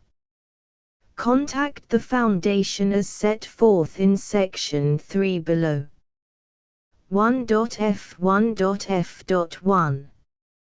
Project Gutenberg volunteers and employees expend considerable effort to identify, do copyright research on, transcribe and proofread works not protected by U.S. copyright law in creating the Project Gutenberg trademark symbol collection. Despite these efforts, Project Gutenberg trademark symbol electronic works, and the medium on which they may be stored, may contain defects such as, but not limited to, incomplete, inaccurate or corrupt data, transcription errors, a copyright or other intellectual property infringement, a defective or damaged disk or other medium, a computer virus, or computer codes that damage or cannot be read by your equipment. 1.f.2 Limited warranty, disclaimer of damages, except for the right of replacement or refund described in paragraph 1.f.3, the Project Gutenberg Literary Archive Foundation, the owner of the Project Gutenberg trademark symbol trademark, and any other party distributing a Project Gutenberg trademark symbol electronic work under this agreement, disclaim all liability to you for damages, costs and expenses, including legal fees. You agree that you have no remedies for negligence, strict liability, breach of warranty or breach of contract except those provided in paragraph 1.f.3. You agree that the Foundation, the trademark owner, and any distributor under this agreement will not be liable to you for actual, direct, indirect, consequential, punitive or incidental damages even if you give notice of the possibility of such damage. 1.f.3 Limited right of replacement or refund. If you discover a defect in this electronic work within 90 days of receiving it, you can receive a refund of the money, if any, you paid for it by sending a written explanation to the person you received the work from. If you received the work on a physical medium, you must return the medium with your written explanation. The person or entity that provided you with the defective work may elect to provide a replacement copy in lieu of a refund. If you received the work electronically, the person or entity providing it to you may choose to give you a second opportunity to receive the work electronically in lieu of a refund. If the second copy is also defective, you may demand a refund in writing without further opportunities to fix the problem. 1.f.4 Except for the limited right of replacement or refund set forth in paragraph 1.f.3, this work is provided to you as is, with no other warranties of any kind, express or implied, including but not limited to warranties of merchantability or fitness for any purpose. 1.f.5 Some states do not allow disclaimers of certain implied warranties or the exclusion or limitation of certain types of damages. If any disclaimer or limitation set forth in this agreement violates the law of the state applicable to this agreement, the agreement shall be interpreted to make the maximum disclaimer or limitation permitted by the applicable state law. The invalidity or unenforceability of any provision of this agreement shall not void the remaining provisions. 1.f.6 Indemnity. You agree to indemnify and hold the Foundation, the trademark owner, any agent or employee of the Foundation, anyone providing copies of Project Gutenberg trademark symbol electronic works in accordance with this agreement, and any volunteers associated with the production, promotion and distribution of Project Gutenberg trademark symbol electronic works, harmless from all liability, costs and expenses, including legal fees, that arise directly or indirectly from any of the following which you do or cause to occur. A. Distribution of this or any Project Gutenberg trademark symbol work. B. Alteration, modification, or additions or deletions to any Project Gutenberg trademark symbol work, and C. Any defect you cause. Section 2. Information about the mission of Project Gutenberg trademark symbol. Project Gutenberg trademark symbol is synonymous with the free distribution of electronic works in formats readable by the widest variety of computers, including obsolete, old, middle-aged and new computers. It exists because of the efforts of hundreds of volunteers and donations from people in all walks of life. Volunteers and financial support to provide volunteers with the assistance they need are critical to reaching Project Gutenberg trademark symbol's goals and ensuring that the Project Gutenberg trademark symbol collection will remain freely available for generations to come. In 2001, the Project Gutenberg Literary Archive Foundation was created to provide a secure and permanent future for Project Gutenberg trademark symbol and future generations. To learn more about the Project Gutenberg Literary Archive Foundation and how your efforts and donations can help, see sections 3 and 4 and the Foundation information page at www.gutenberg.org. Section 3. Information about the Project Gutenberg Literary Archive Foundation. The Project Gutenberg Literary Archive Foundation is a non-profit 501(c)(3) educational corporation organized under the laws of the state of Mississippi and granted tax-exempt status by the Internal Revenue Service. The Foundation's IN or Federal Tax Identification Number is 64-6221541. Contributions to the Project Gutenberg Literary Archive Foundation are tax-deductible to the full extent permitted by U.S. federal laws and your state's laws. The Foundation's business office is located at 809 North 1500 West, Salt Lake City, UT 84116. 801-596-1887. Email contact links and up-to-date contact information can be found at the Foundation's website and official page at www.gutenberg.org/contact. Section 4. Information about donations to the Project Gutenberg Literary Archive Foundation. Project Gutenberg trademark symbol depends upon and cannot survive without widespread public support and donations to carry out its mission of increasing the number of public domain and licensed works that can be freely distributed in machine-readable form accessible by the widest array of equipment, including outdated equipment. Many small donations, $1 to $5,000, are particularly important to maintaining tax-exempt status with the IRS.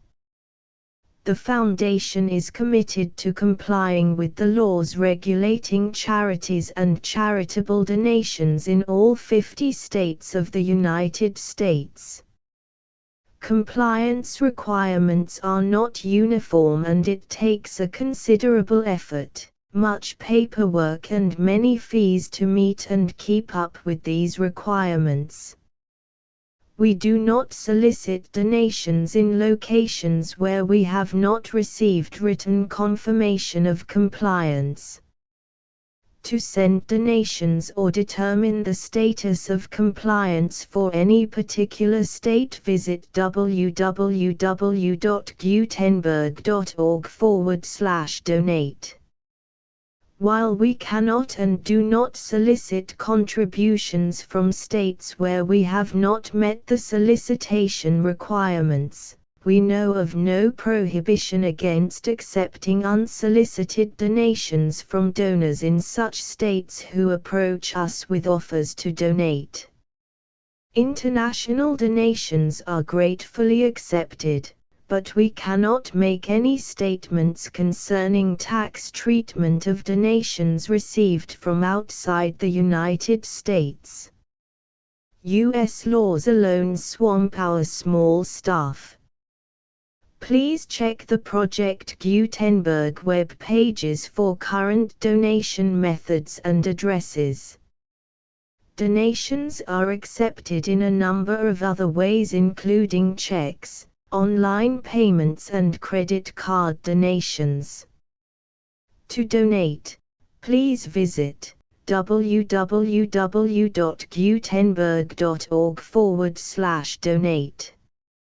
Section 5. General information about Project Gutenberg trademark symbol Electronic Works. Professor Michael S. Hart was the originator of the Project Gutenberg trademark symbol concept of a library of electronic works that could be freely shared with anyone. For 40 years, he produced and distributed Project Gutenberg trademark symbol ebooks with only a loose network of volunteer support. Project Gutenberg trademark symbol ebooks are often created from several printed editions, all of which are confirmed as not protected by copyright in the US unless a copyright notice is included. Thus, we do not necessarily keep ebooks in compliance with any particular paper edition. Most people start at our website, which has the main PG search facility, www.gutenberg.org.